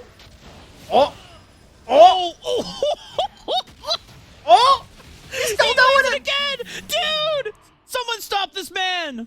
I don't think you can. Although there's another team fight happening. Bakes is potentially in trouble, but no. Hero is just so strong. The hook comes through. The Zeeks is popping off with the slow field. That's nearly a full... Oh, it is a full ace. Dr. Duke was still dead, and now they can turn onto this Baron. Full squad at the ready. They are just melting this Baron. And I know we normally talk about Baron being so tricky, so difficult to take down, but when you've aced the enemy team and all of your teammates are doing so well, you can burn through this Baron. You have the items, you have the combat stats, and Dr. Duke, unfortunately, he's in a bad spot right now. Yeah. He's running for it. Okay, we're seeing if he can make the trek around the universe. He might be able to. I mean, with his cooldowns. We're getting creative with the path. That's pretty low. Watch out for a Jinx rocket. Oh, wait a minute. During this whole time, Dr. Duke ran Northwood around the map. Calyx went to go try to take the dragon, but Doggy Time comes in, steals the dragon right from under Calyx's nose. Thankfully for Calyx, he has a GA, so he will be able to survive. Doggy Time is able to make it out. Pwned by Fate, trying to run away. Protobelt is great. Buy some distance from him and TBSK. This is a very scary crocodile. Calyx getting revenge on Doggy Time off screen as well, saying, you know, you may have taken the dragon away. I'm going to take this game away from you, brother. So who's the winner? Mountain Drake's not a bad pickup for Doggy Time. You have to consider what happens after you get the steal, after the team fight is lost. These Baron waves are massive. They're pushing through the inhibitor turrets. Those are permanent, by the way. As soon as you kill those, super minions will be there for the remainder of the game, which truthfully may not last much longer than this. The domination and destruction is just insane. Yeah, these turrets are just evaporating. You're getting melted right now. And when you have Jinx and Ziggs, you can just do away with them in a very rapid fashion. Nice hook. This is looking to be the end. You still have those Baron minions coming in. The Redemption healing everybody else up. Helix has Dragon's Rage. I'm feeling another stylish play coming, Rafa. I have a feeling. Okay, that was... Protobelt. that was something. Trying to keep them off the minions. They want to end the game. 433 HP on the Nexus, and there it is. Northwood will take the first game. of round 2 in this series against Ashland University. We saw the Lee Sin mirror match, and my goodness, Max, the dominance shown by Kellex in this game 1, kind of showing, you know, it's nice to see your homie succeed, but man, like, even if we didn't know him, this Lee Sin popped off, and I think between him and Hero, these two were kind of this name of the game, being able to just roam around as a death squad. They just kept walking around, and as soon as they see someone in their sights, they were dead. Really impressive stuff. Lee Sin is not an easy champion to play. Neither is Blitzcrank. We both have a lot of experience with these two champions, and they're very skill shot reliant, very map movement reliant. You have to be in the right spot at the right time pretty much the entire game. And that's exactly what these two were doing. I really enjoyed it. They were making the plays themselves. They were setting the pace of the match. And that's just what, that speed and that ferocity is just what can happen when you buy in completely to this incredibly fast-paced MOBA that is Wild Rift. I love it. It's the spirit of the game. Yeah, and when you are playing an aggressive champion like Lee Sin, you always have to be on the aggressive. Like, yeah, it sounds like, of course, but like, there's a lot of times that you will see people when they're playing things like Lee Sin, Xin Zhao Vi, and they're spending a lot of time farming their jungle when they could be making plays.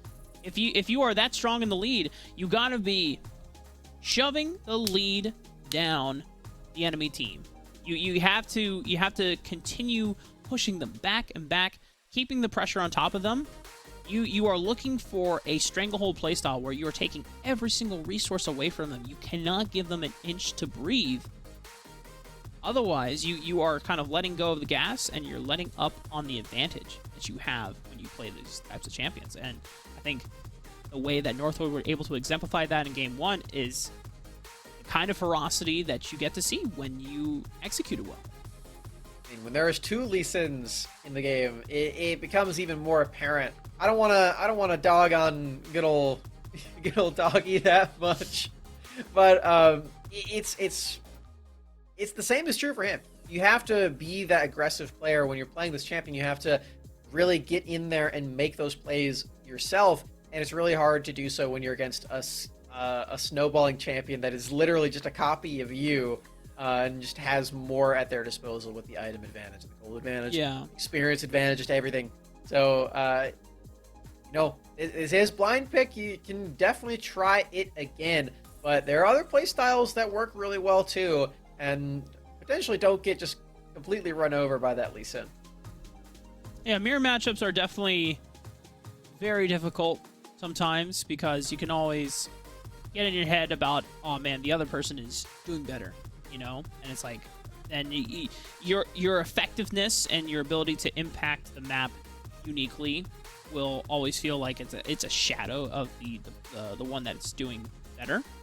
But at the same time, you just need, at those moments, I always think that it's about trying to identify where the enemy jungle is going to be and trying to make a cross-map play on the other side of the map. And there's a couple times where Doggy Time did find advantages through Dr. Duke, because a lot of the action was happening through the Dragon Lane, where Kellex got a lot of his initial advantage from. And Dr. Duke already established some dominance over TBSK. They extended that lead a little bit. They could not match the pace of how Northwood were blowing up the other side of the map. It's hard. It's really hard. Especially with that Blitzcrank running around too. The rocket grabs were really good. I was very, very impressed. Like I said, the champion's really hard. So Zeusmeister, you have my respect, my friend. That was really sick. Moving into the next game, it's in a tournament like this where you're playing blind pick, it's probably pretty easy to just pick the same champions again. But Rafa, we know that's not. We know that they're gonna try to have some fun with it. They're gonna try to throw in some new champions. And while Hero is sticking with the Blitzcrank, called it out, that is going to be a different one for Kellex. He's going for the Graves. He's switching it up now. Doggy Time sticking with the Lee Sin. In fact, everyone on this, everyone on the squad of Ashland, I think, is pretty much piloting the same champions. Maybe the Lux is? Yeah, the Lux was Braum before. So yeah, that's the only, that's actually the only change. Everything else is the exact same. So maybe I was wrong before. Maybe you don't want to just try something else that's fun. We got a lot of confidence in the champions that they picked. It just wasn't the right circumstance for it. Now, this time around, you're going to get a little bit of a playstyle difference from the Graves versus Lee Sin. Not to say that you cannot get up in the face of other champions. You definitely can. Graves is one of those champions that negates a powerful early game champion like Lee Sin into evading successfully, because you have your armor stacking on your True Grit. You're ranged, technically, so you can skirmish decently well. You can fight. Your counter ganks are really good because if they've expended all their mobility, you can land all of your skill shot and your damage. But Graves excels when he is given time to farm up, get a lot of resources for himself, and then you hit this 2-item, 3-item spike and wake up, and you are just an insane team fighter. And as we're getting into the jungle pathings and the lanings, I have some reminders from our friends over at Verizon. There's 5G, and then there's 5G built for gamers. Verizon built its ultra-wideband network to deliver an at-home game experience on the go. Less lag, more pentakills. So, yeah, give them a look. We already mentioned their great services over on their website as well, Verizon.com/students. They've got some deals there you can check out. Definitely want to give them a look. Thanks, Verizon. Yeah, thank you so much, Verizon. So far, a little bit of the calmer early game. Definitely for TBSK. Oh, and TBSK also switching out to Malphite versus the Renekton this time around. Yeah, that's true. We have a little bit of a venture over to the Rock. It is about drive, it's about power. Oh! And Ghost Electricity stays hungry and devours. First blood. Jit Mango is getting a little too close to the sun. Oh! Even like Icarus here. Dr. Duke, though, finds the advantageous 1v1 Ignite down. Third shots will not take out Dr. Duke. He doesn't even need to burn the flash, whereas TBSK burns his own flash, trying to escape. Now, Northwood and Ashland, somewhat even, but a lot of the advantageous gold, thanks to the first blood from Ghost Electricity, keeps Northwood slightly ahead. Dr. Duke's Fiora is again going to be a problem for Northwood to deal with. They have to make sure to get the early game pace online, and that's going to be more difficult this time because they don't have that Lee Sin in the jungle anymore. It is Keelix on Graves instead. So more about the farm, less about trying to go and make plays all of the time. You can see the doggy time crazy. I put in an extra doggy. Moving around the rift and trying to look for some prey. Knows where Graves is. TBSK finds the solo kill on Dr. Duke. And now Doggy Time Crazy has found Calyx. But he's going to use the collateral damage to distance himself away from any ongoing threat. Sonic Wave right back in, but he's got True Grit stacked up. He's got armor. Ignite from Jit Mango, but he has to get out, and turn shot does not connect. Kyle will stay alive. Mega Fertile Bomb hits the mark. Yo, Ghost Electricity with the Kobe from downtown. Not bad for Ghost Electricity. That's 2 kills for the Ziggs now. We talked about scaling on the Graves, but scaling on the Ziggs is sometimes even more threatening when you're this far ahead. You just can't siege anywhere that a Ziggs is, or even where he's in range of his ultimate. But this is a nice attempt in the mid lane. Oh, beautifully coordinated. Oh, no! Pulled by Fate Ignite. No way! How does he keep surviving? That's oh, insane. Man. Oh, man, Smacks. Ashland, Oh, but look at that! The final spark! Zeusmeister finally levels up! Was clearing Raptors, and then gets the passive experience. And Pwned by Fate is able to execute himself into the turret. No kill gold going over to Kyle. He will pick up experience, but Ashland University not going down. They are trying to answer blow for blow from Northwood, because you have to remember, Smacks, because they lost the prior series as well.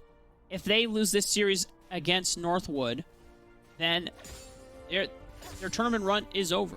They would be able to play the next round, obviously, but then they would not be able to advance from the groups. Can't get into that group. Can't get into the series that we're going to be watching tomorrow. Boom! There's a lot of damage on the Dr. Duke. Ignite as well. No riposte. Solo kill for TBSK. That's 2 of them in a row. Meanwhile, in the Drake pit, that's a Drake stolen by Keelix? Potentially. I'm not sure. I don't know if he started out the dragon or not, but at the end of the day, Smacks, it is Northwood that take the dragon. They invade the jungle. They steal the blue buff away. Pwned by Fate and Zeusmeister have to respect that there could be a lot of angry Northwoodians encroaching onto their territory. Northwoodians. Listen, if you can pull out Michiganders, that's the official term. Look it up. Look it up. I will after the broadcast. You want? I'll look it up right now. What? What are Michigan? We're working. Citizens called. Meanwhile, Michigander. you know who's also working? Bakes. Bakes is working by shooting a bunch of rockets at Pwned by Fate once again. Now, Bakes living up to the arcane season-ending dream. I'm a couple of layers deep into this now, and I found out that some people say Michigander, some people say Michiganian, and apparently it's like an age-old debate amongst the citizens of Michigan. And I don't know what I got myself into, but I've never heard anyone say Michiganian, so I'm gonna stick with Michigan. That's your history lesson on Michigan culture. Back to you, Rafa. Thanks. Let me just. I need to find out something though, Smacks. Who asked? I'm just kidding. Man. Max, I'm sorry.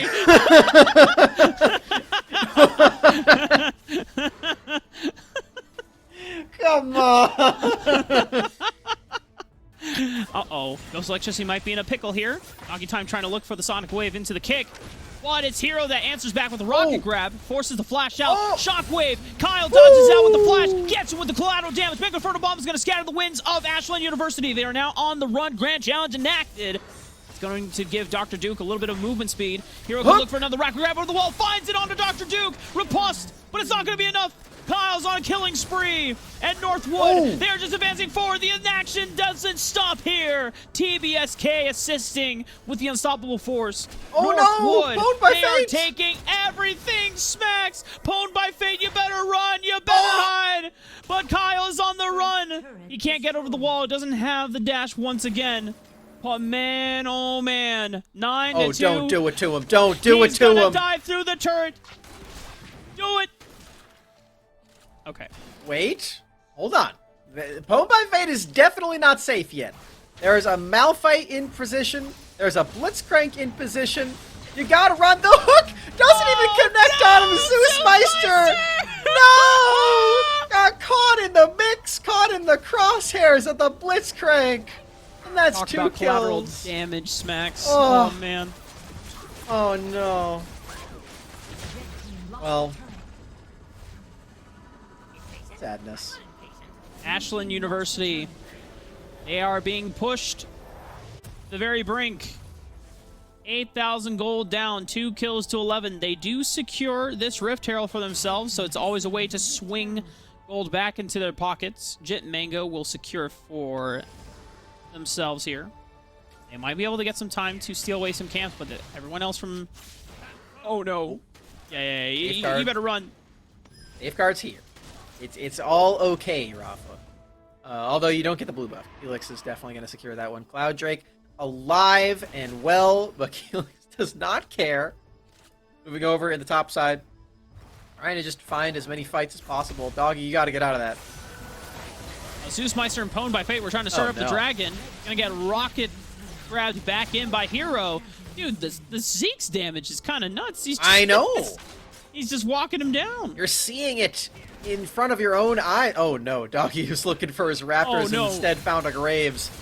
Dude, those auto attacks really hurt. Grand Challenge has been inactive, but he finds himself a face full of rock solidness. That's going to be TBSK with the unstoppable force. Jim Mango trying to even the odds, but he gets knocked up. Power fist from Hero sends him to the Shadow Realm. Just like that. It's an 11,000 gold lead at just under 10 minutes. Northwood University looking to give themselves hope in their group stage life so that they can go on to the playoffs. They find another kill onto Doggy Time, and this turret will go down. All right, another set of kills, another set of objectives for Northwood. They're running rampant around Wild Rift, looking for another rocket grab. Hold on. He's still on the look. There it is. It misses. You gotta hold your breath whenever Blitzcrank is on your screen as we're trying to siege down another one of these turrets. Dr. Duke in position alongside Pwn by Fate. Waited long enough for Shockwave. Has it now, but already on the run are the Blitzcrank and Jinx from Arcane. Specifically from Arcane. We also saw Vi from Arcane in this game one. Yeah. We saw... Oh, it was the first series. Yeah, that's true. You're right. We still got to see some Caitlyn and Jace from Arcane. The other champions no aren't Victor, in here though. yet. No Victor, no Victor Echo. is not in. No Heimerdinger yet. They'll come soon. Unfortunately. You know, I have a fun stat for you, Rafa. With the introduction of Kayle and Morgana, we have passed the halfway mark. Wild Rift has over half of the champions in League of Legends now. Congratulations, Wild Rift. Nice guess. Doggy Time, thankfully for him, is going to keep half of his life. Oh no, Zeusmeister down below half. Wait. Unstoppable force from over the wall. Now it does go down. Grand Gen Challenge is going to give a lot of healing back over to Dr. Duke and Doggy Time. TFSK. Oh, but it's the Mega Inferno Bomb that will seal the deal onto Doggy Time. Dr. Duke, Ignite ticking down. Just a couple more damage, but he's still alive. Dr. Duke gonna be able to lunge away, but you have to look at the mid lane. Fakes and Hero are gonna end the game. They're ending the game. They can't stop it. Northwood University. Nexus, half HP. It's not going to be the end of the game quite yet. Light Binding lands, but Rocket Grab, it sets up. Oh my goodness, Max. Turn off the camera. Oh, dodging the safeguard as well. Bakes on the run. A get away with the inhibitor turret while the rest of the squad was fighting Ashlyn up in the top side of the map.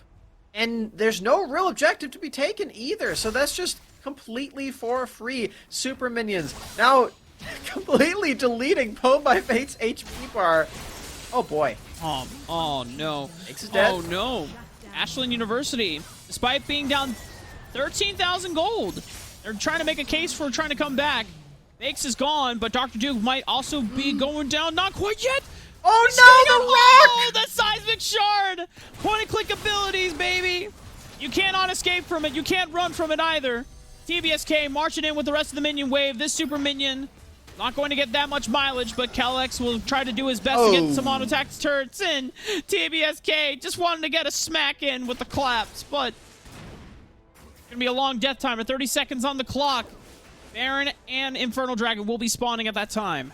We have a counter at 3 people today learning the hard way that the Nexus will kill you if you let it. The Nexus deals crazy amount of damage. You do not want to be in the crosshairs of that. We're waiting for the Drake to spawn.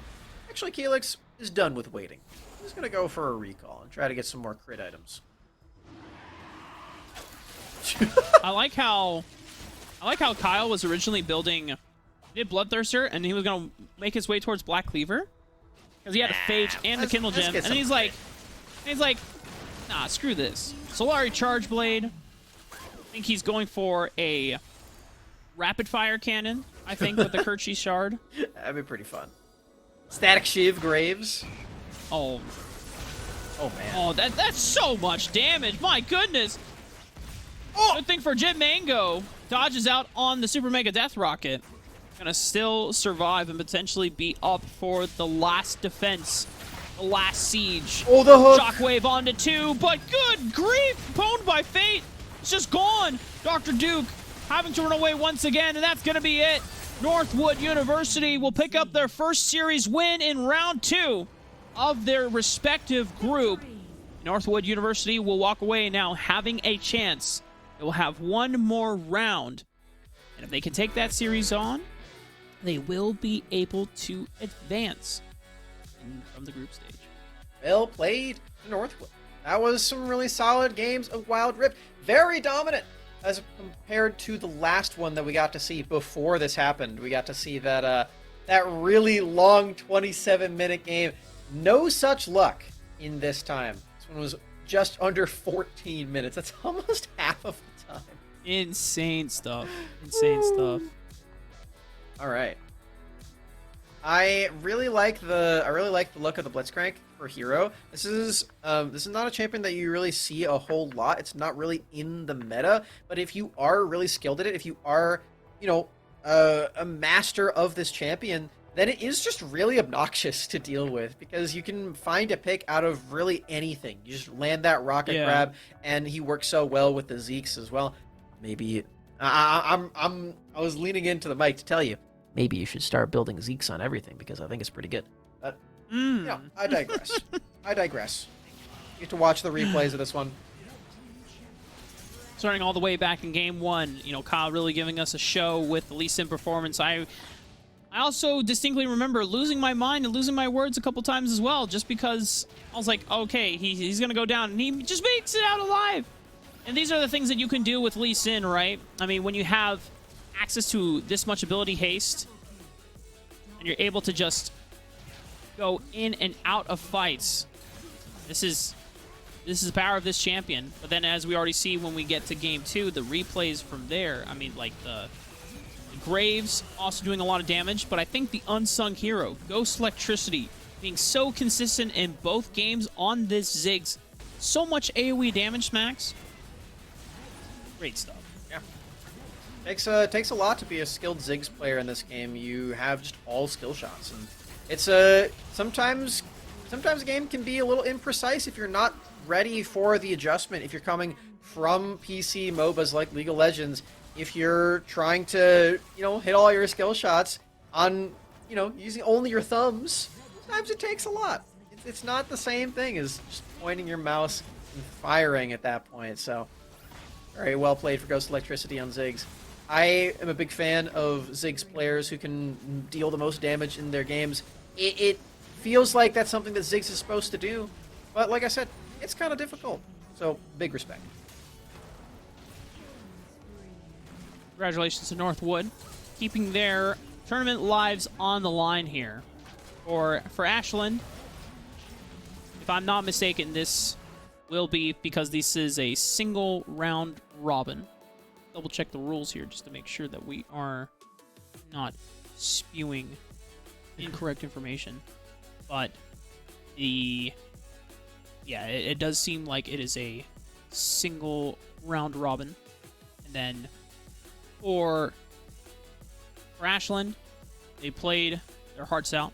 They still have one more series, so even if it doesn't mean that they will advance on to the playoff stage, I still expect that they will be playing their absolute best.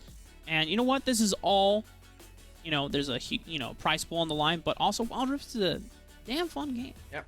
And the other nice thing too, Smacks, is throughout the day we're doing all these giveaways thanks to Verizon, which we're gonna do another one right now. We've got a 5G drop to give away. If you want a chance to win $500 right now, type Verizon 5G in the chat. We'll be selecting a winner in just a few minutes. Winners will be contacted via Twitch messages. You got to be present to win, so make sure you don't just type Verizon 5G and you go AFK, man. You got to be here, because it could be you. It could be you to win that $500, but you got to be here to accept it as well. And don't worry if you miss out on this one. We've got a few more to give throughout the rest of the day. And tomorrow. And tomorrow, too. So you have multiple chances today and tomorrow over two days to win some extra cash, some extra moolah. However you spend it, you choose. Shout out to Verizon once again for doing all these giveaways, as well as all the other things that they are providing for this broadcast, for this stream. They've been a great help, and honestly just really great to work with. So for me and Smacks, though, we will be taking a short break as we get ready for round 3 of our round robin. So make sure to stick around, grab some drinks and snacks, replenish yourselves, revitalize your batteries, and we'll be back for some more top tier Wild Rift gameplay.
Welcome back, ladies and gentlemen. It was a while, but we finally have our games for round 3 coming your way. It's going to be University of Washington taking on University of California, Berkeley.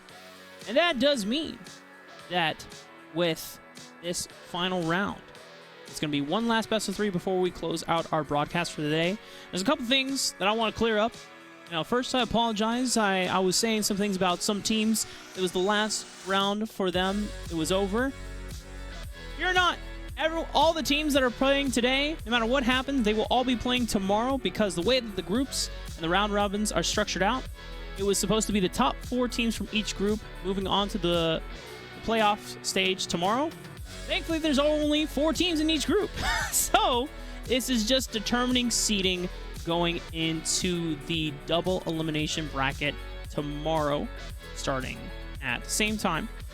So, but if the better you do, obviously, Smacks, in these round robin stages, the better your seeding and the placing is going to be. That's true. You know, you definitely want to be at the top of the seeding chart so that you don't have to be last seed and play up against some of the really victorious teams that we've seen already play today, because there have been some dominating wins so far, Rafa. And that's going to be up to University of Washington and UC Berkeley here today for the final match on the stream. Really excited to see what we've got in store for us, because this is their 3rd series playing with each other as the teams, and this is the first time playing against each other here today. Like we've been saying all day, a lot of these guys are very new to Wild Rift. A lot of them have just downloaded the game for this tournament, so just getting more games under your belt and more time spent together and figuring out what meta works for you is really valuable. These are the rosters for our last best of 3. University of Washington on the red side, WLS in the Baron lane, Haksal Dabi in the jungle, Haksal Dangbi in mid lane, Mango Neko in the Dragon lane, Hammer Hammer in the support. You got Apollo representing University of California, Berkeley in the Baron lane, Chickle Bums, Jail, Crystal, and Jamie. Yes, indeed. And I'm really excited about getting into this one. We don't have the homies that we had in the last 2. Our friends from the League of Legends amateur community. All the homies in every single podcast. It's okay. That is completely okay. We've been spoiled by our production for getting those ones, I guess. But yeah, this will be pretty cool. Do you have the results of these teams before, Rafa? I can look that up right now. While I'm pulling up those results, I'm going to tell you a little fun fact. I love fun facts. If you saw the name for Hammer Hammer, the Korean name, it said Mangchi. So I'm assuming that Mangchi translates directly to hammer. I found it. Both of these teams are 4-0 in their games. So we have a really good one on our hands right now, Rafa. Neither of these teams have even lost a single game in their best of 3 series. So this is gonna be a good one. I can feel it. I feel it in my bones that we're about to get some amazing Wild Rift gameplay. Interesting. Well. That means that this is going to be a clash of 2 teams who do not want to give up their undefeated record going into the playoff stage tomorrow, Smack. We're watching the wake of that first seed in Group B. Try to retain that dominance. Try to keep that online. Getting right into this game. Look at that. We have some arcane champions. It's Vi, Caitlyn, and Jace. That's a lot of them. That's pretty much, I think, the maximum you can get out of Wild Rift so far. These are the only 3 champions from... There's also Jinx, but yes. That's okay, yeah. Okay. Not quite. Oh my goodness, we're already into the action as well. They didn't even have time for us to watch the first 20 seconds. They had to just start throwing hands already, Smacks. They definitely did. We've got not as much action in the early game quite yet, so it's all right. We didn't miss much of anything. We just missed the first couple of camps being cleared. It looks like the top side was started up. That's 2 kills right away, though, immediately. That's pretty insane. It's going to be another one. Third one, Mango Neko will get routed off. University of Washington already just pulling ahead. Oh, wait, hang on. UC Berkeley. Yes.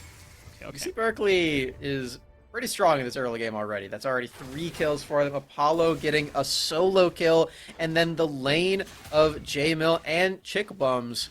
Gonna have a double down there too. This Caitlyn champion, really powerful if you get ahead. So I'm getting a little spooky.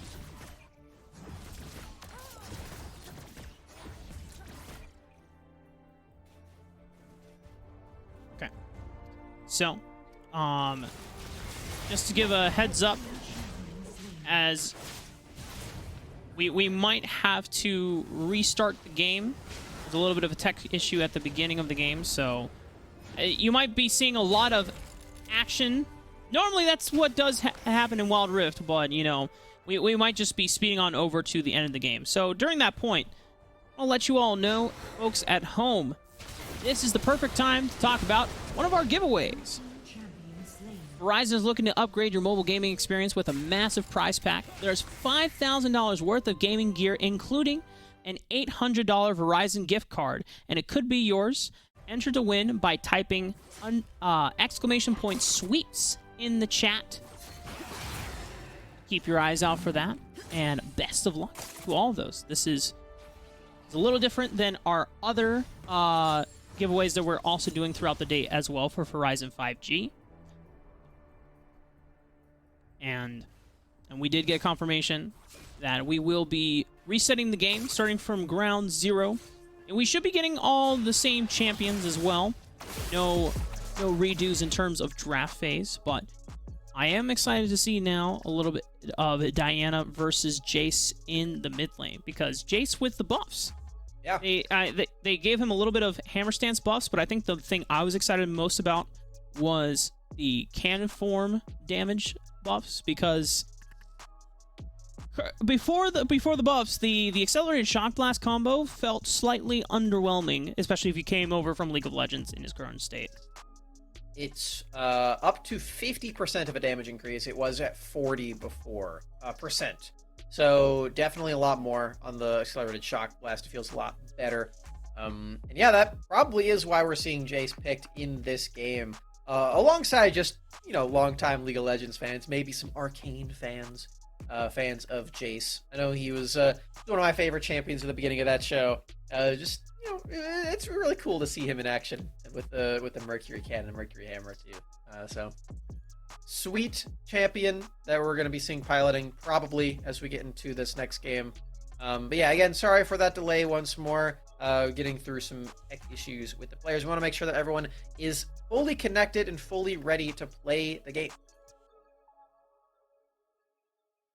So while we get that taken care of behind the scenes, it will take a little bit of time just to get everyone out of game and to do that full reset. So we're going to be stepping back for a break. Once we come back, we should be resuming with the first game of this final series of the day, ladies and gentlemen. So stick around. We'll see you soon.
And we are heading into the Rift for the Rumble between the two teams that have been undefeated in their round-robin stage smacks. And we're right back into the action. Woo! We're here. We're ready for this series. We have a best of 3 between the University of Washington and UC Berkeley. UC Berkeley on the blue side for this game, and University of Washington on the red. And let's see how this one plays out. We saw the early game go very, very well for Berkeley the first time, but that was because of some tech issues. So hopefully University of Washington can shore those up and get into their real gameplay. Apollo taken to the Baron lane this time around. Going to be matching up against WLS's Akali. Apollo going to slurp up some honey fruit real quick, get some extra gold in his pocket as well, thanks to the Sweet Tooth Rune. And this Akali matchup for the Diana is pretty advantageous for Diana because, as you can, well, yep, yeah, just like that. Oh, nice try. It was a nice try. You got to be pretty careful of the Akali arriving again. But then again, if you have Crescent Strike up, man, Wise playing, or WLS staying here is so risky. Oh, man. Yeah, there it is. Oh! Still first blood. Oh, we still got more fighting. Dobby? J Royal against Dobby. Dobby gonna get slammed down. Ooh. Just like the Malfoys did probably throughout his entire life. Got some Harry Potter humor for you. Oh! Dobby!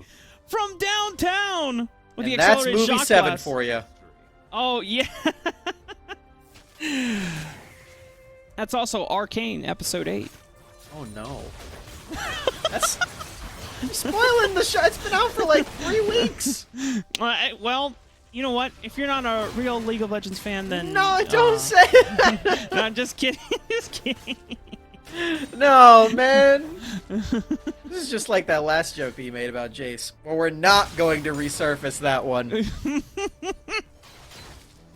It's still spoilers. Anyway, kills traded back and forth. This is showing us why both of these teams were the first seed, or are fighting for the first seed in this group. Both of them 4-0 in game score, 2-0 in series score. Really impressive showing so far in this tournament. Trying to get that first seed spot out of Group B. Gold is pretty much even as well. It's just a couple hundred gold difference in favor of University of California, Berkeley at the moment. Apollo did push the limits of trying to deny as much gold and experience away from WLS. Able to take him down on that full wave. Crystal setting up a gank for J Royal. Beautiful punch. It's going to interrupt Dongbi's to the skies. The spear not going to be quite there, but a Solden battery gets in range, and Chickle Bums is here for reinforcements as well. Dongbi taking a while to go down, but finally J Royal connects. But we got more fighting. Perfect execution number 1. Not strong enough to take out any assassinations. You gotta wait for the double up on that one to get the full execute threshold. Unable to find anyone. I believe that Shuriken Flip did whiff, so Crystal in the base isn't going to receive any surprise visitors on that one. You can, of course, go all the way across the map with Shuriken Flip if you get lucky enough, so that's an intended mechanic. You're gonna have to go all the way across the map, though, because Apollo just took out so much damage in the Baron Lane turret. You know what I just thought of? What if WLS connects with... Okay, we'll hold that thought. Jamie in a bad spot is just dead. The amount of damage coming out from the members of University of Washington, enough to deal with them single-handedly. They're going to transition this advantage over into the Infernal Dragon. J Royal picked up the Rift Herald, though. And he could plant it and park it in the mid lane, get some extra turret damage. Potentially look for first brick. Uh-oh, Chickle Bums. Oh, no. It looks like Apollo got too big for his britches up in the Baron lane here, Rafa, as he tried to dive underneath the turret. WLS picked up the solo kill this time around, so the Death Cap Rush Diana not quite powerful enough yet to take these 1v1s. We saw just before in the lane, the trading was really solid, but now that Perfect Execution is available, you have to be very, very careful, especially underneath that turret. WLS looking for a potential play up there. You can see it on your minimap. Oh, there it is. Perfect Execution is already available for them once again. Dawning Shadow came from Chicklebums downtown, trying to give Apollo a little bit of extra shielding. WLS will no longer have access to Perfect Execution for quite some time, and there's an invade from Dobby. Jay Royal trying to gank through the Dragon Lane. Mango Neko is going to get hit up by that last embrace. A lot of pressure going down through this Dragon Lane, and so far, oh man! WLS and Dobby working hand in hand will find Apollo. And you can see that Dongbi is doing a nice roam here. The shift play, where you have your jungler go up to that Baron lane, and you shift your mid laner down to try to go for multiple plays at the same time. All of it working out. University of Washington taking this entire game by storm, and they're getting a ton of turret damage in both of the lanes that they just attacked as well. You can see both of those plates in the Dragon Lane eviscerated. They're going to take the second one with Hammer, and Mango. There it is, first turret, just before 7 minutes. 4,000 gold now suddenly spiraled into the hands of University of Washington, or as our colleague Joshi, who was an alumni from there, calls it UW. Oh. Well, you just might be taking the dub. UW might be picking up the dub. Also, the campus is really cool, actually. I got to visit there earlier this year. There's a giant, like, wolf statue somewhere in the campus. And Rift Herald has been spawned. Apollo's dead. But they're diving under the tower between Crystal and Jay Royal. No way, okay. WLS. Okay, Jay Royal says, all right, you know what? Enough clowning around. We're going to flash. We're going to get the denting blows in there. Just like that, Dongbi is going to be having to rely on his raw power and potentially good looks to try and defend this tower. Apollo, meanwhile, did get taken out again up in that Baron lane, this time by Mango Neko. This guy cannot keep his hands off of the opponents, but ends up falling once more. See if he gets the better end of this one this time. No. No, he does not. That is another 5th death for Apollo. And meanwhile, Dongbi. Oh, Jamie over the wall, but that's a lot of damage from Dongbi. Gee, man. Gotta be careful about this Jace, man. Accelerated shock blasts are starting to hurt. Crystal under the tower will get soloed out by WLS. Another member falling. Chicklebums is down. Jay Royal is able to escape out with his life, but man, oh man. UW looking pretty damn strong in their opening game of this last series. Moonfall's huge, oh, no. But it's not going to be enough. And Apollo just keeps trying to go for these solo plays, and there's just too many people there for you to make it end up working out. Oh. Was WLS, I believe, caught in a recall? I think that's what that was. Yes. Oh, no. No! Oh, no. Oh, no. Chi. I think it's happening to everybody. Oh, man. Well, you know what? It is what it is. Dobby and Dongbi now in a position where they have to defend against the 3-man push. Scary stuff here. But they've got a gigantic lead for sure on the side of University of Washington. They can definitely come back from this, finding some slight disconnections, just giving over a couple of kills over to the side of Berkeley. Nice stun from Crystal, but WLS able to disengage thanks to that Twilight Shroud. The rest of the members, Seams from UW, are back in it. They now have to rally around. A lot of gold has been funneled off the capitalization from University of California, Berkeley. Rift Herald will be the next play here. The fight erupts. Moonfall is huge. Catches 2 members. The crowd control lockdown on WLS. Has to flash away, but the Ignite is ticking down. Still will survive to tell the tale, but Jay Royal is rounding him off. Can't say the same about Dobby. He's got nowhere to go. Mango Neko trying to push in this mid lane and trade objectives. This is some wicked momentum that UC Berkeley all of a sudden have at their disposal, Rafa. They got that Rift Herald, a huge team fight. Miss out on this mid lane, but they have a lot to offer for themselves now, getting back into this game, getting back into the gold game. And you can see just how devastating this pick composition truly can be with the Assault and Battery and the Pantheon slam of the shield. Although, it's going to still be a tough task to take out Mango Neko in a clean fashion, as that's a trade kill over onto Jamie. Yeah, Mango almost took down 2 people in the 1v3. WLS, this is going to be a little difficult for you, brother. Twilight Shroud will be able to escape some of the on-hit damage. However, skill shots might not be enough. Assault and Battery is already used. J-Roll trying to flash in on over. Mong-Chi is here. Moonfall will clip him up. Doesn't get a chance to pop the second perfect execution flash for the Lunar Rush, following up onto Mong-Chi. Mong-Chi trying to run away. Thankfully, going to be able to survive. Job by Hammer. Get out of this and maybe be available to clear out the mid lane too, because that Rift Herald is going to be very deadly. It's going to potentially just take out this entire turret right away. Bonk. There it is. And you have to be very wary. Both teams now. There are just no outer turrets left. The entire map is wide open for the taking. Everything is up for grabs. Every camp, every bush, you have to be so careful of, because there's really just no solid defense for anybody. But it leaves open the possibility for these vision plays. You can see that these sweepers are starting to get picked up by a couple of members. You have to start stacking up in these brushes and making these plays and get the picks down, especially on the side of Berkeley. Their composition depends on it. The gold lead is once again even smacks. There was a solid 4,000, 5,000 for UW at one point. But between the turrets, between the kills and the picks, Berkeley bring it back to an even game state. These are already mentioned before. Team fighting around Mango Neko is going to be key for the squad of University of Washington. Mango is so huge. 3 items on this Kaisa.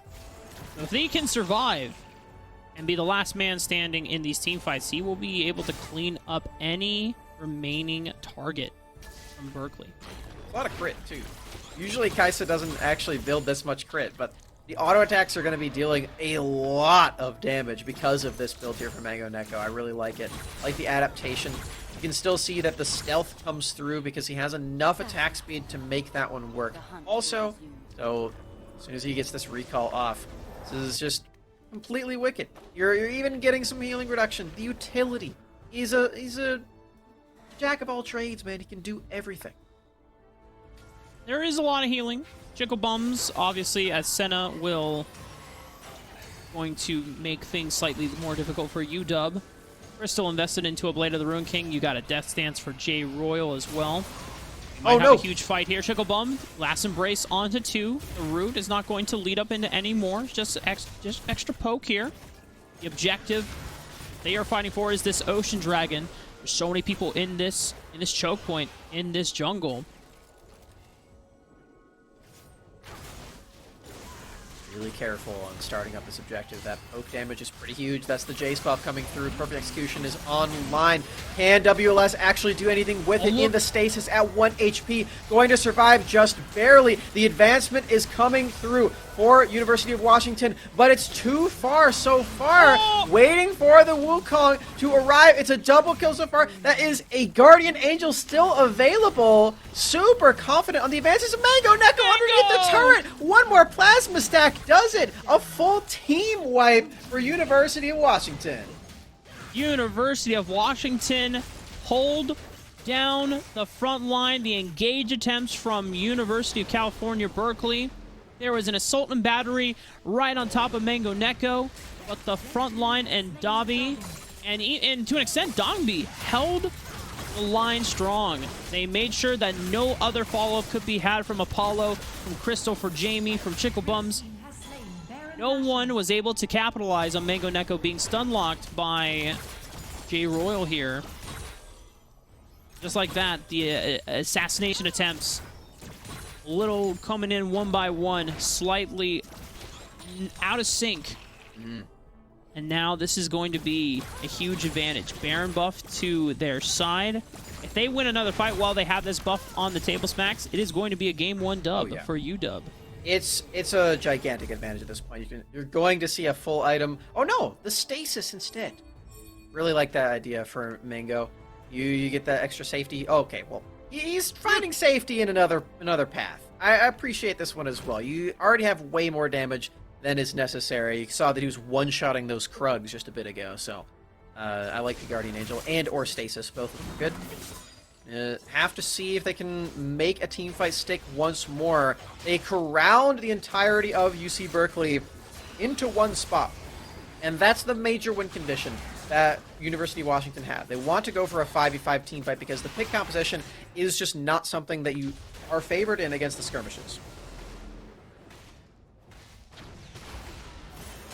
The rest of University of Washington taking their... Oh, wait a minute. Apollo finds the 1v1 against WLS.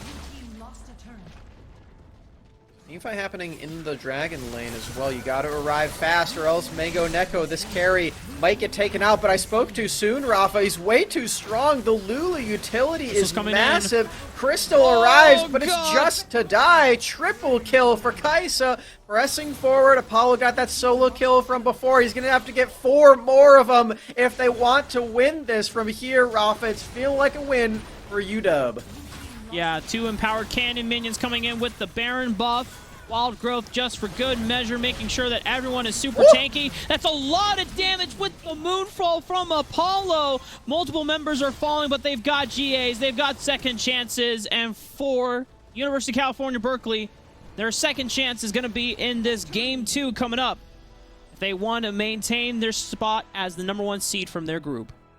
University of Washington keep the morale up. Even through a couple of those disconnections, a couple of those tech issues, give over a bit of kills, give over a bit of momentum, but it just doesn't matter. It does not matter at all, Rafa. They stay stalwart in that game. They stay with their eyes on the prize, and that is that first seed out of Group B. They're trying to get there so hard. They're only 1 game away now. They have kept a clean record so far. They hand University of California, Berkeley their first loss in their round-robin stage. Can the Berkeley boys, or the Berkeley gamers, I should say, can they repay the favor? Can they hand University of Washington their first loss? I don't know. It's feeling like it might be a little hard at this point. I mean, that's the most honest answer that I can give. It was a dramatic pause, and you were just like, oh. Full-on shrug moment. Mango Neko seems very, very good at Wild Rift. I'm very impressed. Again, this is another one of those moments where some of these players might be playing for the first time. I don't think Mango Neko is playing this game for the first time. This guy looks very, very good, especially at that Kaisa. Very comfortable. I wanna see maybe if he wants to give us some champions as well. Love to see some action on some other champions like the Lucian as well. I feel like would be really good. But the assassin marksman for Mango Neko on this Kaisa was already amazing. So if you want to get that first seed, might as well just keep going with what you've got.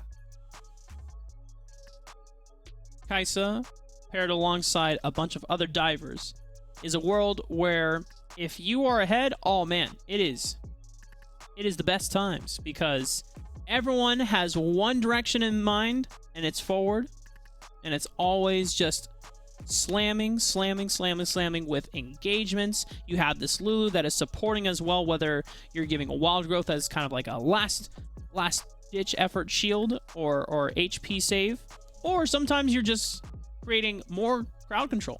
AoE knockups. I mean, I think some of the earliest Lulu combos we saw in Wild Rift Summoner Series is sometimes the Olaf would just run in and then boom, wild growth 4-man knockup because he's in the midst of everyone. I'm sure that was a really good analytical point, but you said one direction in mind, and their songs have just been playing in my head ever since. So. You're just gone. You're just gone afterwards. Yeah. Catch it.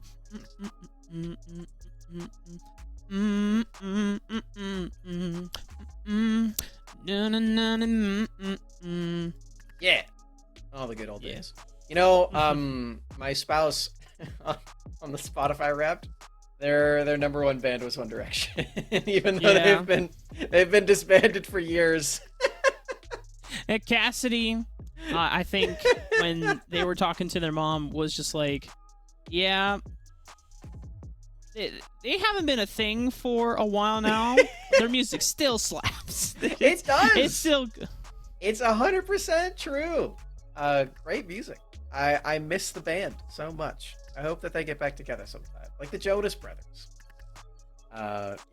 And you know what, Rafa? I hope that we get back together for the Verizon stuff that we've got to talk about here as well. You know what, gamers at home? Late game builds are expensive. Your phone bill doesn't have to be, though. Students get exclusive discounts on unlimited plans with Verizon.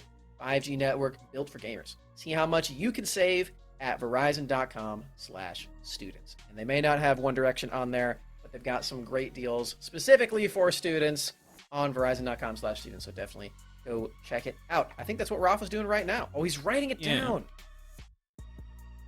Gotta get that down. Verizon.com/ what's the slash part? Students. Student. Oh, wait. Or Collegiate gamers. I'm not a collegiate student anymore. Well, you could be. You just go back to school, and then you'll get some Verizon money, Verizon stuff. Would it trying to think. Could I re-roll back in the university just to get the student discount, and then keep the discount? Definitely worth it. Okay. I'll consider it. Looking into it, spring semester.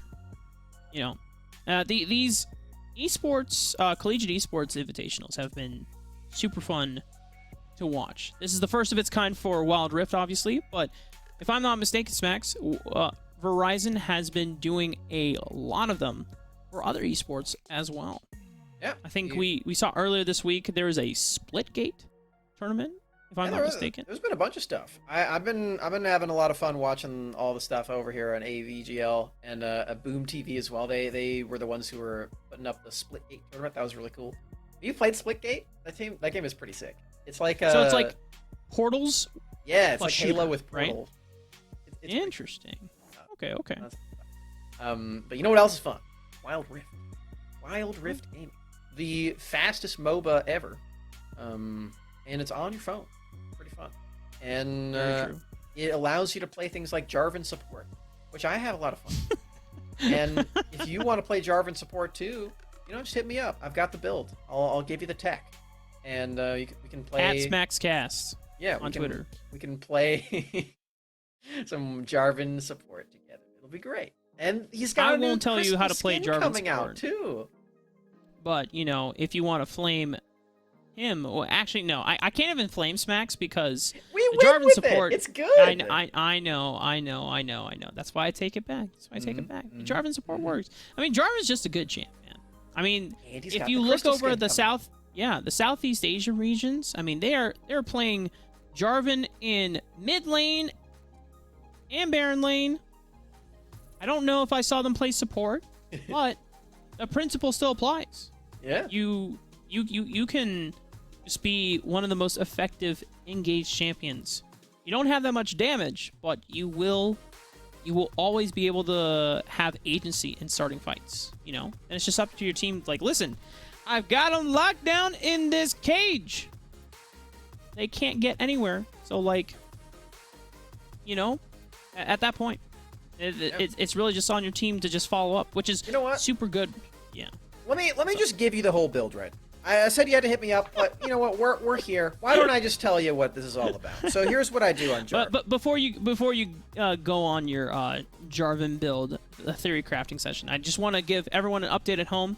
We are heading into games soon. Just getting through the spectator delay. We're about 2 minutes out. But until then, Smacks, let's get the lowdown. Here is how Jarvan support works. So you have your Demacian standard, the flag. The flag gives your entire team, when it's down, a bunch of attack speed. It's really good. When you max it out, it's, I believe, 35% attack speed. That is not bad. That's a few daggers. I think that's a full item worth of attack speed. So definitely could be a full Berserker Greaves if we add it to Wild Rift. Absolutely. Please add Berserker's Greaves to Wild Rift. This has been a message from all AD carries everywhere. Anyway, so that's really good. You max that one, you get a lot of poke, and you go for Summon Airy, because it gives the damage when you land it onto an enemy, and it keeps giving the shield to your allies with the Demacian Standard, because it counts as a buff. So you give the shield over to your allies. Solid. You want to start the game with a Ruby Crystal, get the extra health, and then from there, you can either go into Zeke's, you can go into Stone Plate Boots. Very essentially, you get Stone Plate Boots. It helps you be very tanky. Or you can finish a Steric Scheme. That also helps you be really tanky. And then you want to throw in there at some point a Bramble Vest, reduce healing, and there you go. That's the build. Usually you don't get any more money than that, but if you do, you can go for Guardian Angel or just other good Jarvan items. Pretty simple. All right, so let me, instead of doing all the item descriptions, I'm going to pull up a Jarvan page right now. I got it. Just tell me the items, just from left to right. Once again. Yeah, so you start with Ruby Crystal, and that goes into Sterix, so you can put Sterix there. Then you go Stoneplate Boots. Then you go Zeke's, and then Bramble Vest. And then if you have anything more than that, you can throw in a Guardian Angel and a Black Cleaver. I'm down with it. I will try later on, as we are heading into the Rift, ladies and gentlemen, and we have some exciting developments. Not only we're going to be getting a swaparoo of some new champions for University of California, Berkeley. We're going to get a solo lane Lucian, but we're also going to see not only Riven see her first game here on the stream for AVGL, but also we're going to see, oh my god, wait a minute! What just happened? Team invade! We gotta go kill the fish! We're eating sushi tonight, Rafa. That first blood goes over to Jamie. Moving over to the red buff fighting. Now. Woo! Diving onto this buff. More kills being handed over. Holy camoli smacks! They're still going! WLS trying to protect the invade from the rest of University of California, Berkeley, but they walk out with 3 kills to the name. I think one was given over as Jay Royal went down. Oh, but he's got the stun! WLS has to burn Flash and Barrier as well. Huge advantage to Apollo. Pretty good start to the game here for UC Berkeley, Rafa. This would be really big if they can start their reverse sweep right now. It's Crystal coming back into lane, not having a very fun time, as Haskell Dongbi did remain in this lane throughout the entirety of it, nearly level 3. Not something that you really want to mess with when you are Pantheon against this Riven. But yeah, Rafa, this is feeling like we're entering reverse sweep territory. I don't want to call it too soon, but I'm getting the inkling. Like the character? From Super Smash Bros? Yeah. Exactly like that. Okay. Nice. I'm a kid now, I'm a squid now. Is that like an actual, like... I have a song to show you after this. Anyway. Oh, okay. Oh, we're going to get some fighting. Jay Royal finding Dobby in the river. This is Aurelia Jungle. This was the thing I was super excited about, because there's only been one other region in the world that has shown Aurelia Jungle competitively, and that was Korea. They're super cool. Aurelia Jungle is very difficult, but if you can pilot it well and you hit your Blade of the Ruin King power spike, oh man, you are insanely strong. Yep. You are unkillable, and you cannot be stopped at all because you have so many dashes. And it's just a fun time all around for the Aurelia player and nobody else. As I like to remind everyone, if you're not playing the Aurelia, it's not as good. So you got to make sure you focus this champion, otherwise you are going to have a bad time. That's something that Dobby has to consider moving forward in this one, as Dongbi solo kill even through the ignite. As one of the reasons why this matchup is very difficult for Pantheon, as soon as you hit level 5, Riven gets not only a stat buff whenever she casts Blade of the Exile, but also an execute. Whereas Crystal, you can't really use it in the middle of combat. Whoa. Well, that's a lot of damage. Oh, wait. Survives. Okay, final spark. Hold on. It's up. And it's global. Not gonna go for it. Okay. There was a possibility. Like you said, it is a global ability in Wild Rift. Chicklebums could certainly have thrown that one out, but not going to go for it. And we will move on from that one. It's a really close attempt there from Crystal. Another Lucian gank is attempted. Oh, light binding is huge, but Jamie not able to match up the damage of Mango Neko. Oh, man! Mango and Hammer, the healing, the sustain, the absolute bonkers trading. They're the ones that walk away victorious. That was ridiculous. The double kill instantly for Mango Neko. Again, going for a crit build on this Lucian instantly with the Infinity Edge. I love it. I love the extra burst damage that you get from this. This is going to be a very fun time for this Lucian moving forward in these team fights. That double kill is gigantic, and it's a nice way to bounce back from the early shenanigans of the invade that UC Berkeley brought to the table. Now the objectives are spawned. We're going to have to see if either one of these teams can start this one up. Dobby appears to be attacking Drake. Crystal's walking right into the bush. Gonna cast Blade of the Exile. The Aegis Shield is only blocking damage from one direction, and Dongbi will be able to chase him into the turret. Takes him down. And the shield is so tricky to operate against a champion as mobile as Riven. It's just not fun at all. Crystal can't actually block any of the damage whatsoever, and meanwhile, the entirety of University of Washington is on the bottom side of the map, securing Drake, securing kill after kill after kill. This is looking like a sweep all of a sudden, as they're continuing up between the turrets. Final spark arrives, but no kills can be traded back. Dobby on this Aurelia is coasting through the early game, not only because it has pathed well, but also the rest of his team doing a very good job of either mitigating any pressure that J Royal trying to exact upon them, or just winning their lanes outright. Crystal knows that something is up around here.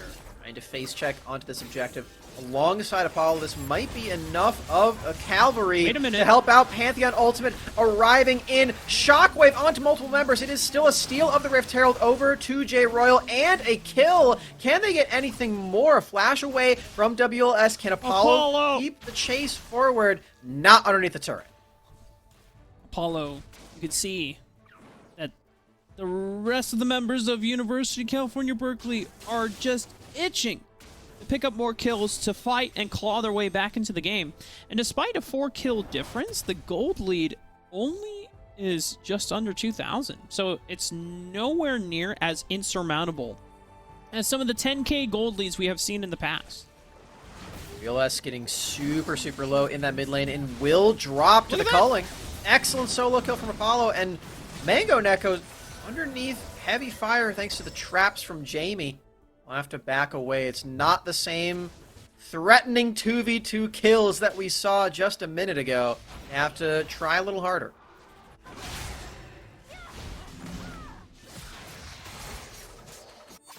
This matchup just does not seem fun for Pantheon. No. I think I've also spoken to one of our colleagues, Kangas, who is a Pantheon main on Wild Rift, and he loves the champion, and he loves just getting into the face of someone as soon as level 1. But anytime he sees a Riven locked in, he's like, why did Rafa, I'm going to have a bad time. You gotta ban Riven. You cannot leave your Pantheon in that spot, and that's why Crystal is going for a little bit of a lane swap, trying to see if he can get any headway against the Orianna instead, and not looking too great. Oh no! Flawless duet into the Vanguard's edge, the Shockwave to follow up, but J Royal with a beautiful counter gank is going to answer back, making sure that Dobby will fall in exchange for Crystal. Oh boy! Oh, a flash from Mango Neko, Lucian on Lucian. Mango's going to come out on top. J Royal under fire, under threat, but the light binding lands. The Lucian Singularity is going to be enough from Chicklebums as well to take down Mango. Jamie left alone in Dragon Lane 2 means this turret very well could fall eventually. Nobody there to respond until just now for Hammer on Nami. Does not have enough wave clear, I would presume, to keep the Caitlyn at bay, but we'll have to find out as no turrets have fallen just yet. Jamie trying to make that happen. Doesn't find it safe enough to Keep hitting that turret and we'll back away. Apollo into the Baron lane. I don't know if you want this smoke, though. Dongbi is very scary. This Riven. Counter gank? Answer from J Royal. Venting blows the Assault and Battery onto Dobby. Dongbi is now in a very tough position here. Look at this. Smacks, dare I say it? They're keeping the game even. They're pushing the game into their favor. University of California, Berkeley looking to bring this game and series to the distance. Journal's doing so well on this Caitlyn. Have to get some more work done in the Dragon lane as Mango Neko ignited off the back of the Pantheon ultimate. It's a 1-for-1 in this lane as the Rift Herald deals some significant damage in that Baron lane. You can see that gold lead continues to grow and grow and grow for UC Berkeley. Drake alive, their jungler not quite here, so they're not going to start it up quite yet. But Rafa, this must be just a roller coaster of a gold graph at this point. Yeah, it was slowly climbing up in the blue side of the graph, and suddenly in the middle, it just goes, phew, just a dolphin dive. Gold lead now 4,000 in advantage of University of California, Berkeley. They will secure this dragon, and out with this Goon Squad. They are very powerful. Dobby. I don't know about this Dobby. I don't know. You Dobby, do not want to stick around here. Dobby! Unless you can get your team back up. But you ended up leashing the Drake over. Now the Aurelia ultimate is here. Vanguard's just connected. Dongbi, Blade of Exile available, dodging out on the final spark. Looking for Apollo. Shockwave catches on the 2, sends him right back down into the death zone. J Royal trying to slam dunk and get the ground slam with this Assault and Battery. But it only just buys time before he bites his inevitable end. Chickle Bums. The last man standing against full 5 members. Not a complete ace here, Smacks, but this will be enough time to take down this tower. Certainly going to be Rafa. And in addition, the Dragon Lane turret is destroyed by Mango Neko. Eventually, we'll get there. There's nobody there to respond, and the team has his back, stealing away even the blue buff. Nothing is safe. And again, we're still riding the roller coaster, everybody. Get your hands up. Whoa! Whoa! We are going up and down, doing loop-de-loops. Maybe a corkscrew might be thrown in there as well, depending on how crazy we actually get in this mid-game. This is where fights can be super polarizing. Sometimes the way you approach a fight or where everyone is positioned in relative to the AoE CC that is available can make or break certain fights no matter how far behind you are. Forcing the flash there, Chicklebum's not feeling safe. I wouldn't either. Mango Neko really powerful on this Lucian. And even though the 2v2 has been pretty contentious, you still have to be very wary of these the item power spikes arriving from Mango Neko. Hitting a bush. See if a light binding can connect. They don't have a ward, but now with the he just dashed forward. minions, You have to imagine this is going to be lights out for Mango Neko. Assault and Battery is easy to connect. Final Spark will make its mark. wow. But it's not going to be enough damage, even with the ace in the hole as well. Man, that's so many dashes with the Relentless Pursuit. Meanwhile, in that Dragon Lane, Crystal, let's get taken out. I believe that was a 2v2 in favor of Dobby, picking that up on the Aurelia, and they will be able to continue that advancement onto this turret. Chicklebums arrives. Might have enough wave clear. We'll see. There's an isolated 2v1 kill. Jamie trying to hold the line against Mango Neko, and Hammer gets routed out here. Maybe a clutch bubble was what caught him out. They don't lose a turret quite yet, but it is critically low. It's a lot of skirmishes won by University of Washington, just back to back to back. This is keeping that pace of this game. It's really just anyone's spot at this point. Any of these major objectives could swing the tides right back over. And that's what UC Berkeley needs at this point. They have Assault and Battery, Light Binding, all these tools that can single out and destroy one person. You need to get these skirmishes online and ready, because this is the style of gameplay that you signed up for when you picked this composition. You can't be losing at this stage. You got to get this together. looking at how the gold states have changed back and forth, it's no longer a roller coaster smacks. This is more like a rapid heart graph. It's just boom, boom, boom, boom, boom, just up and down, up and down, up and down. At this point, I can't really determine who is going to be single-handedly in the lead. You have some scaling options that you can argue for in favor of University of Washington. But the lockdown, the reliability, things like this. Go for it. Battery. Oh, the shockwave! Shockwave is huge. Tidal wave coming from downtown as well. Still a kill advantage for the side of University of California, Berkeley. No WLS means no control mage, no shockwave to disrupt this fight. Infernal Dragon is the name of the play. Oh. Dobby, Vanguard's Edge will go wide. Dongbi potentially looking to lead the charge. Dobby is trying to sail on in. The Infernal Dragon will be secured by University of California, Berkeley. Now UW, they're on the run. Flashing forward, Jay Royal getting the punch down. Apollo, ace in the hole. Not going to do as much damage to Dongbi. He will survive, but this remains for 5 members in advantage for the side of University of California, Berkeley. Baron will now be secured. Precisely what I was looking for. It just came to fruition for UC Berkeley. Light binding into assault and battery is just such a deadly combination. You can take out any single target, and with WLS being the one, there's no shockwave available for this Drake fight, as you said. And they still tried for the fight anyway. They didn't get the shockwave. They didn't land the Irelia Vanguard's Edge either. And at that point, you really just don't have the consistency that you're looking for in these team fights. Dongbi can be dangerous, but not in a 4v5, let alone a 1v5, which it ended up being. The real straights of that last fight, and that is the difference maker. You now have both of those objectives picked up, and Jay Royal, there's no flash. He's found WLS in the back of a pit. No flash means this is just like man. Don't make an arcane reference. Don't do it. Oh man.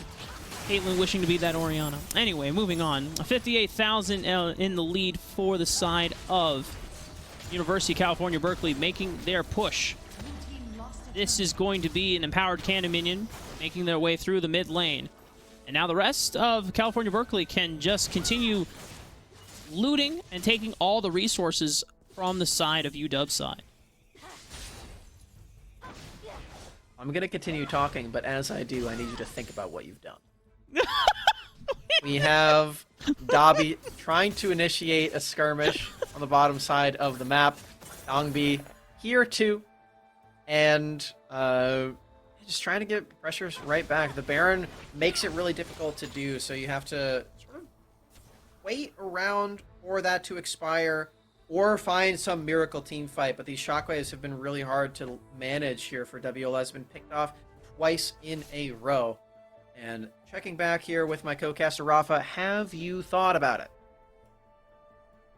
Yeah. What would you do differently next time? We got a fight coming on. Crystal just sailed through the air with Grand Starfall. I guess he just wanted to be there for the next upcoming fight.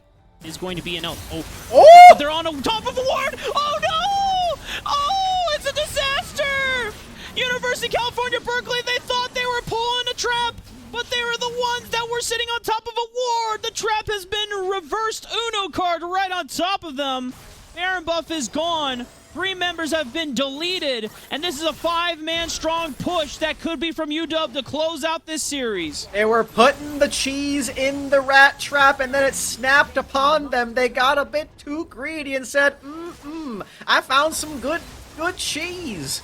But no, they get found out immediately thanks to that Flash Vanguard's Edge. Inhibitor turret dead. The full team of UC Berkeley alongside everybody there as to watch as their base is in shambles. Man. Lucian fight goes over them. There's no minions. Wait, it's still going.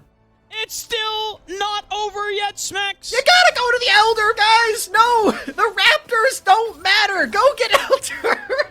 Oh, they are wrapping on over to the Baron side of the map. If you are University of California, Berkeley, you beeline towards that dragon. The Baron is too difficult to take down. It is not worth it. It can always respawn later.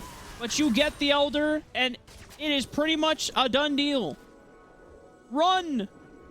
Well, J Royal is the first here. Starting it up. This is the make or break objective. You typically just cannot come back from an Elder, especially when it's stacked up with other elemental drakes. Oh, they're not getting here fast enough, Smacks. J Royal, they understood the homework assignment.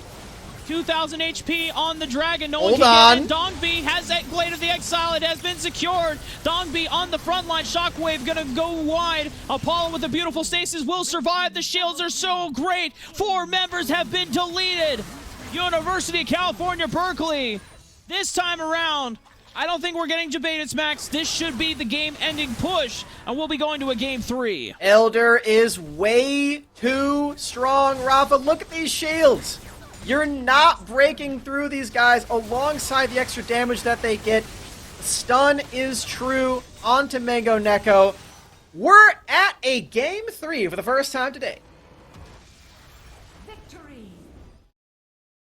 This is our first full series distance that we are getting on our Verizon Collegiate Esports Series Invitational broadcast here for Wild Rift. This is neat, you know? And now, this is going to be a group-defining moment. Game 3, the winner will advance as the first seed going into the playoffs bracket tomorrow.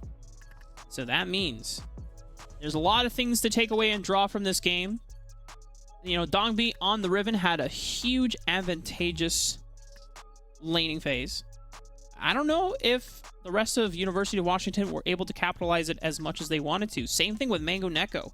Lucian, super powerful. Between him and Hammer, they had such a dominating lane phase. But you have to look at players like J Royal, who consistently found huge picks thanks to the reliability and the ease of execution from Vi's ultimate.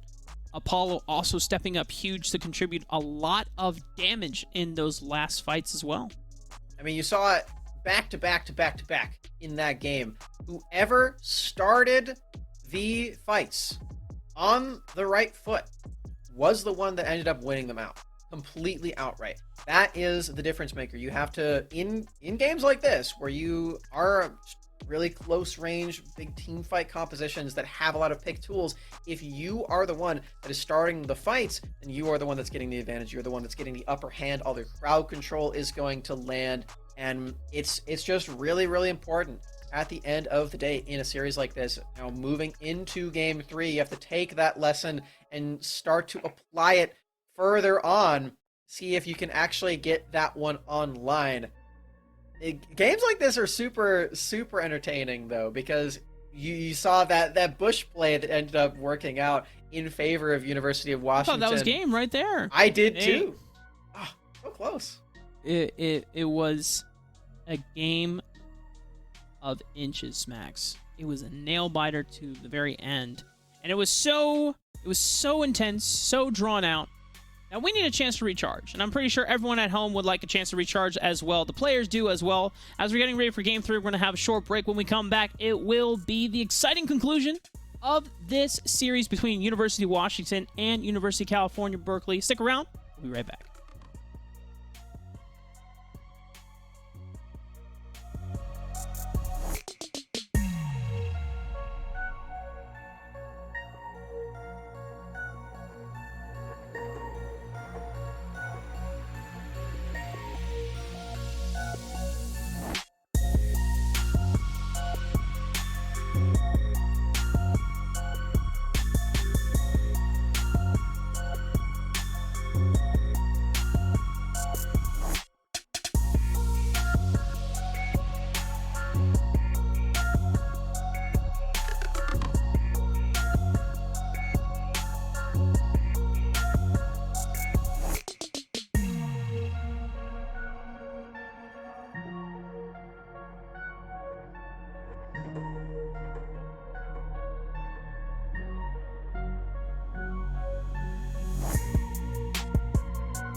Welcome back.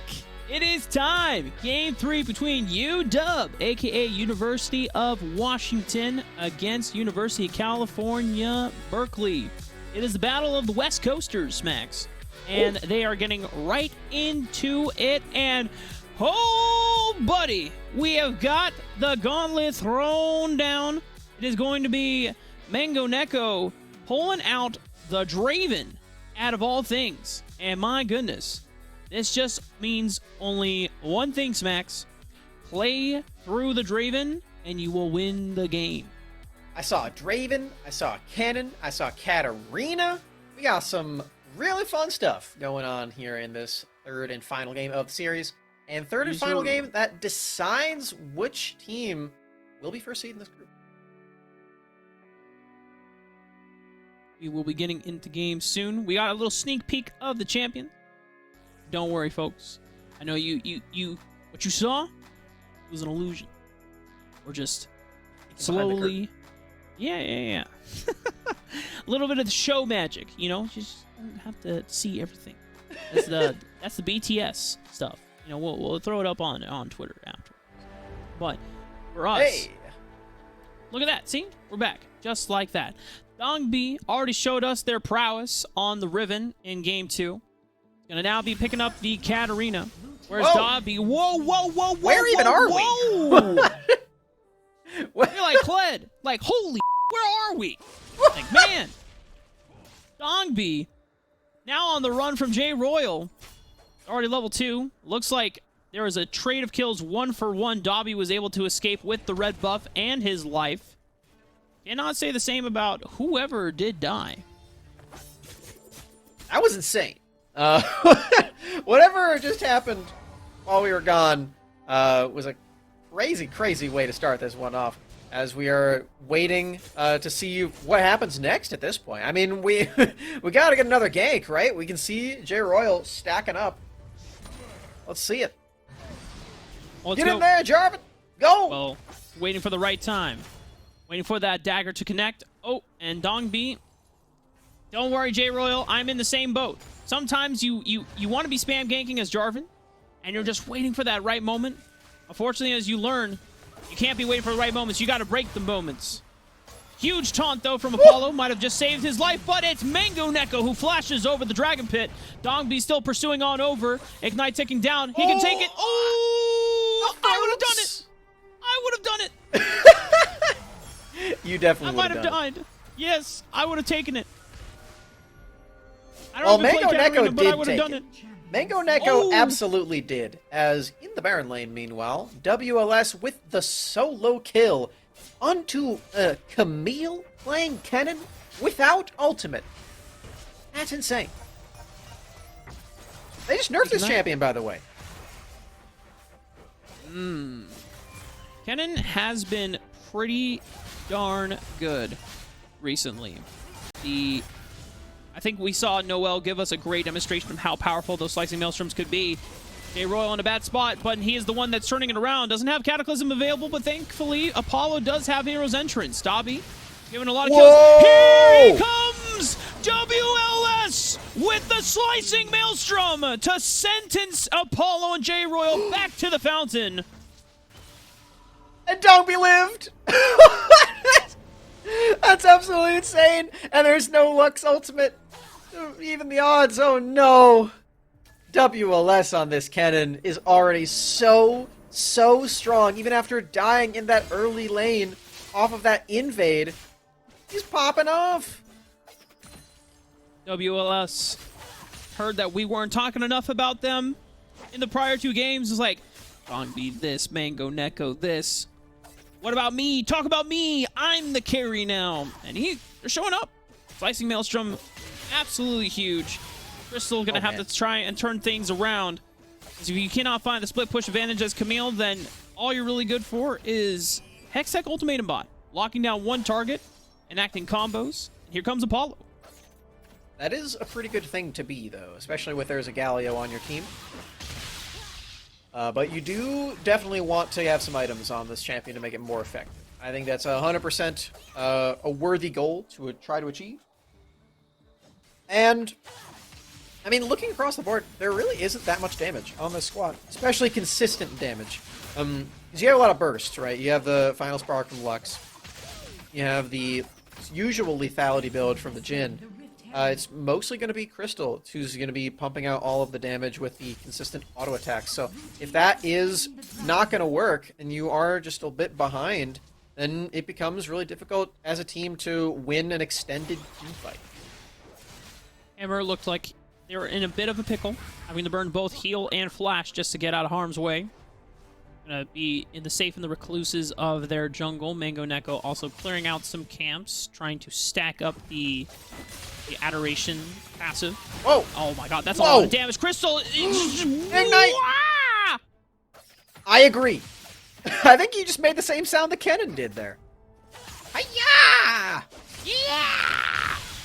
Yahoo! I think that was a Mario Kart sound, actually. Yeah. WLS. That was a Volt Tackle if I've ever seen one. True. That was crazy. Another Draven kill in the Dragon Lane. Look how much gold Draven has. Oh no. Oh god. Oh, he's cashing in. Make it stop. Make it stop. He's cashing in. Final Spark is not going to be enough. He's got Bloodthirster. When a Draven is able to spike on the Bloodthirster this early into the game, he truly does feel like an unstoppable champion, because anytime you try to throw Burst down, every single empowered auto attack heals him back so much that it just becomes almost damn near impossible to take him down. You have to dedicate not only a bunch of crowd control, but you need a huge amount of burst damage within that window. Otherwise, he just lifesteals it all back. He becomes the executioner guy from Harry Potter 3. And everyone else becomes the piece of wood that he ends up hitting in the end. And I mean, but before the time skip, everyone becomes Buckbeak. No. The time skip, we're going to have a lesson on how time travel actually worked, as it was always... Oh, you're right. No. Right. We were all bamboozled. It never... Yeah, okay. Spoilers for a 15-year-old movie. I feel like that's more appropriate. Yeah. Dobby and Dongbi, the Hoxal gamers, the Hoxal duo, making it work. Both of them spinning to win. I think that's what we call a Katarina reroll. All you TFT fans out there, Dobby. Oh, can he live? Royal locking down 3 members. Oh no, this... I'm not locked in here with you. You're locked in here with me! Another Draven kill! Oh no! He's got a lot of money. And he's gonna kill the turret too. Oh boy. He can just tank it by himself. He's got the Bloodthirster shield stacking up as well. Oh, and... Okay, he doesn't have Slicing Maelstrom. I thought Apollo was about to bite the dust once again. I was like, no, please. That was so much damage. Yeah, that's the nerfed Shuriken that you're seeing on your screen right now. They just lowered the base damage of that spell because it was too high before. Yeah. Nerfed? Oh, they just buffed him. Drake! Drake! I want to see how many items Mango Neko has right now, because... 2.5. That's my guess. Full boots, I think it might be 2.5. 3. Well, anyway, it depends if he has Flash. full boots or not. That's true. Although I think might still be dead even after Flash. You have Flash, Cyclone, secures it. Crystal has Hextech Ultimatum, but now you're in the middle of everything with a cannon. The green circle is full. Flashing in. Oh, Slicing Maelstrom onto J Royal as well. J-Me, I should say. Oh! Dongbi under the turret! Raptors, he makes it alive! Dongbi is the Ignite enough? The Ignite's enough! Oh! Shut down. This is insanity! Welcome to Wild Rift! One and all! This is peak mobile esports, ladies and gentlemen. This is what happens when you take one of the best MOBAs in the world and you put it on mobile devices and you make the game speed twice as fast. You get this. Absolute insanity, absolute craziness, absolute domination, and overall, the best entertainment. You know what I just realized, Rafa? Wild Rift is just a Nightcore cover of League of Legends. True. It's fast. It's insane. That's a banger tweet. Yeah. You should make it right now. I'm casting, but I'll do it later. Oh man, that's a Ocean Drake take. Meanwhile, Mango Neko is securing the Rift Herald, and I believe that was another double kill for WLS. That's He just is complete domination. popping off. Oh, by the way, look at that. He had 2.5 items with boots. And now he has 3. Infinity Edge and Solari Charge Blade. Oh no, this is... I'm really scared for anyone that doesn't have armor on University of California, Berkeley's team. Because this might be too late. He already has 3 items. There might be some people who only have 1 at this point. There probably is. I feel like everyone probably only has 1. Mango Neko has so much gold. Yeah. So everyone only has 1 completed item, and he's got 3.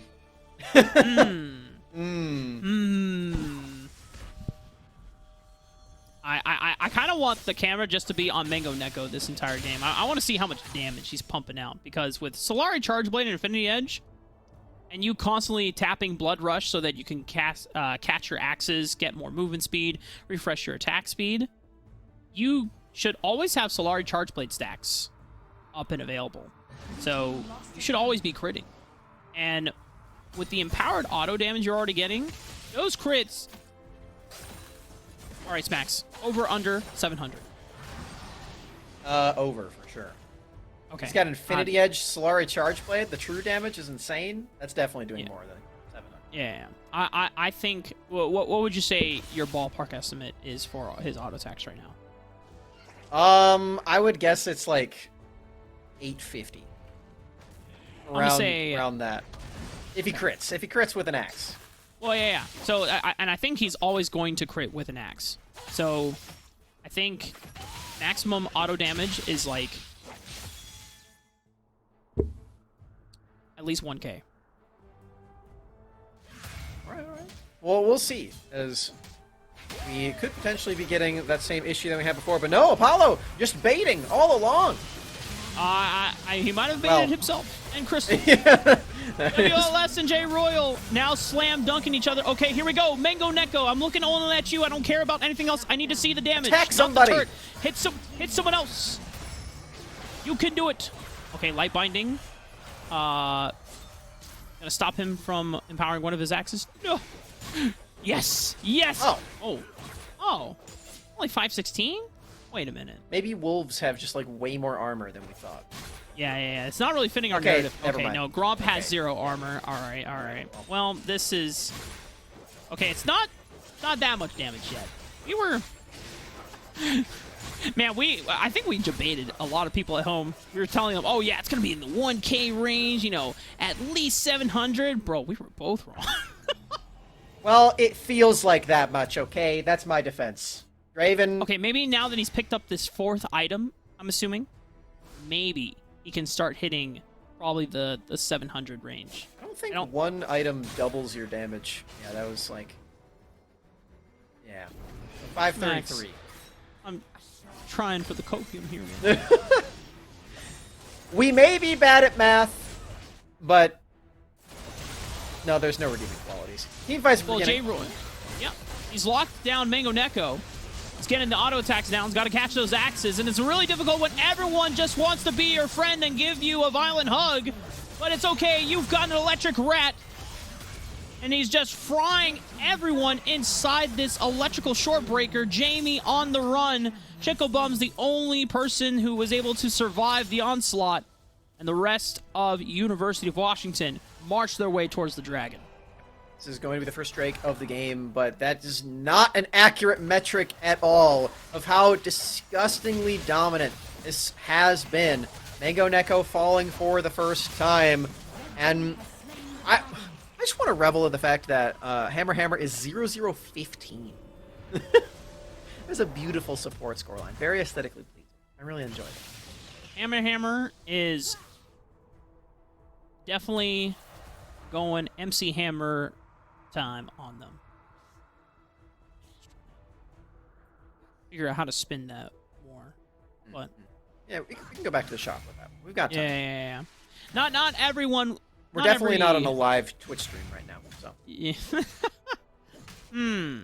That I have hard time believing.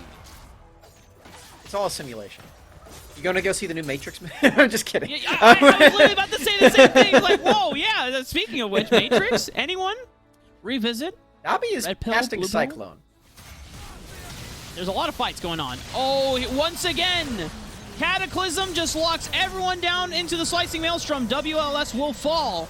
He's already assisted in taking down 2. Mango Neko's not even a part of the fight. He's going to be walking down the minions through the mid lane. There's essentially a 4-on-5 that... Okay. He's you know what? coming. Watch University out. of California, Berkeley. It kind of Oh, win no. majority, but oh no! Don't look. You know what? Don't look, Twitch chat. Okay, it's a good thing we didn't see it, because definitely rated R films. I am. you don't need to see the destruction that Mango Neko was exacting onto Jamie. The last blessings of the Isles. Well, we only have Hammer surviving, but that's good because the sacred support scoreline is kept. The perfect KDA. That's good. We keep going on in this game, and we're probably going to talk about things that matter now.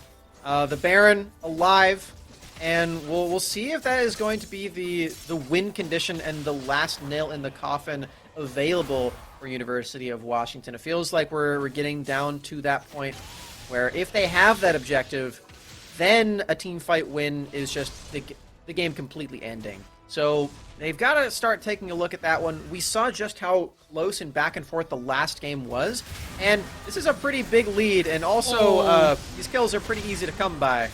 Chickle Bum too squishy to withstand the cyclone there. Cataclysm trying to hold off the rest of the members of UW from being able to advance on through, but Mango Neko picks up 1, picks up 2. Crystal trying to dash in on forward with that hook shot, but takes a face full of axes. That's gotta hurt. And the rest of UW now pushing in what could be the final push into the game-winning moment. Yes, they don't need Baron when they can just win the fight that hard. As the engage is attempted, Crystal Hextech Ultimatum does find 1, but Apollo didn't actually land that hero's entrance on top of it. So he's the only one left. The Slicing Maelstrom stuns him up, and Rafa, I think we have crowned our Group B first seed, and it's UW. University of Washington taking that first seed placement, going into the playoff brackets tomorrow. Will be on opposite sides of other first seeds, of course. And I think with that series conclusion, we have wrapped up all of our round robin matches here, Smacks. This has been absolute blast. Man, oh man. I'm so glad that our last series of the day, we actually got to see a full 3-game series. Yeah. A very fun day on the broadcast. I'm excited for tomorrow. I'm happy that we got to hang out for this one, Raph. It was a blast. We got to see some sweet plays, and we're about to watch a bunch of them again from this super long, super back and forth, super exciting series we just bear witness to. And you know what? Shout out to Verizon for all this. Fun time. And they, as we've been talking about the whole day, they've got a lot of great deals for students. They've been doing the giveaways all day too. They've got even more tomorrow, so definitely tune in for that. And just keep watching these sick plays. I think this is where you got to turn on the lo-fi beats. You just vibe to the rest of the replays, man. Oh, we just agreed that this was a Night Tour cover. Oh, my bad. Okay. That's never mind. Forget it. No, I got you. You got the beat. I'm trying to figure out the beat, and then you can do the melody line on top of it. Oh, yeah. You know what? This is the perfect time for me to make the tweet. Just, there you go. Send on that one. Oh, we had some spectacular plays, and I love this about Wild Rift. It's just there's so many mini skirmishes happening within these several fights, and things just unfold in a matter of milliseconds. That you have to be fast when going through spell combo rotations and for plays. And a lot of the things that I think helped a lot of teams be successful in their victories, as soon as they saw an opening, they took it. There's no hesitancy. There's no doubt about whether the play was going to be good. As soon as the opportunity presented itself, they just went forward. You have to be... Sometimes there's moments where you can like space out your abilities and look for outplays, but in huge team fights like this, or when you go for picks, it's better to just use your entire spell rotation. Use all of your abilities and resources that you have available, because that could be the difference between a play being executed successfully or a play lost. And we also have one final chance for a Verizon giveaway. Let's go! That's right, we got one more for everybody in the chat. We'll be giving out an entire $5,000 thanks to Verizon over the course of today and tomorrow. And in order to sign up for that one, just type in the keyword Verizon 5G. You entered to win that $500 for this one. And Rafa, you know, over the course of today, I realized that this is indeed a pun, because 5Gs is $5,000, and that's how much. Oh my God! Wait. That's how much Verizon's giving away. So I didn't make that connection either. Oh my goodness! Pretty hilarious. Verizon, not only gracious and huge benefactors, but also very, very, very intelligent with their puns. Very witty, I should say. I respect. I like it. I like it a lot. Good stuff, Verizon. Yep. Thank you so much to Verizon. And you know what? Thank you so much for everyone who tuned in today. It's been a very fun time. Like we said at the top of the day, haven't gotten the chance to do Wild Rift Collegiate stuff at all. You know, so this has been a really cool and fun experience. I hope to see some more Wild Rift Collegiate stuff happen very soon. And you know what? This is a good time to plug the NA scene. It's flourishing, and you can open, like, those tournaments are open. You can go and enter those and just be a part of the NA space if you would like to when that opens back up. So many of these teams that came out today, you know, we don't know how much of they've been practicing or how much Wild Rift they've experimented with, but if they're having a good time and having a fun time, you know, please don't stop playing Wild Rift. I mean, it's a very fun game to pick up. Obviously, if you come from League of Legends or any other MOBA, it's a little bit easier to pick up. But if you are just picking up Wild Rift for the very first time and you've never played like a massive online battle arena, especially in a mobile setting, you know, it takes a while. But you know, Wild Rift, fast paced, the games are quick. You can get a lot of reps in. You can play. There's a variety of champions. We have so many different types of classes of champions, and it's like just so many things to try out that, you know, Wild Rift never gets boring. It never feels like it's a solved meta. And because it's so fresh and it's so new, that there's just so many ways that you can continue kind of expanding and breaking the limits of what you can do in Wild Rift. And that is my just endorsement for, please continue playing. Don't let this one tournament be the only time you pick up the game. You know, keep playing it, and you might see us as well. Yeah, and we'll be on the ladder, and we'll be casting some more games, hopefully. Definitely tomorrow. We'll be back for the games tomorrow. We've got a lot of action as we go through the entirety of the bracket. So, yeah, as you said, Rafa, always happy to get some more Wild Rift gamers, and I hope that today convinced some of you guys to come play some of our favorite games. Yeah, just hit us up on @RafaCast or SmacksCast as well. We'll be more than happy to send you some pro build tips. Well, I will. maybe not pro build tips, but yeah, you know, we're pros. We're pros.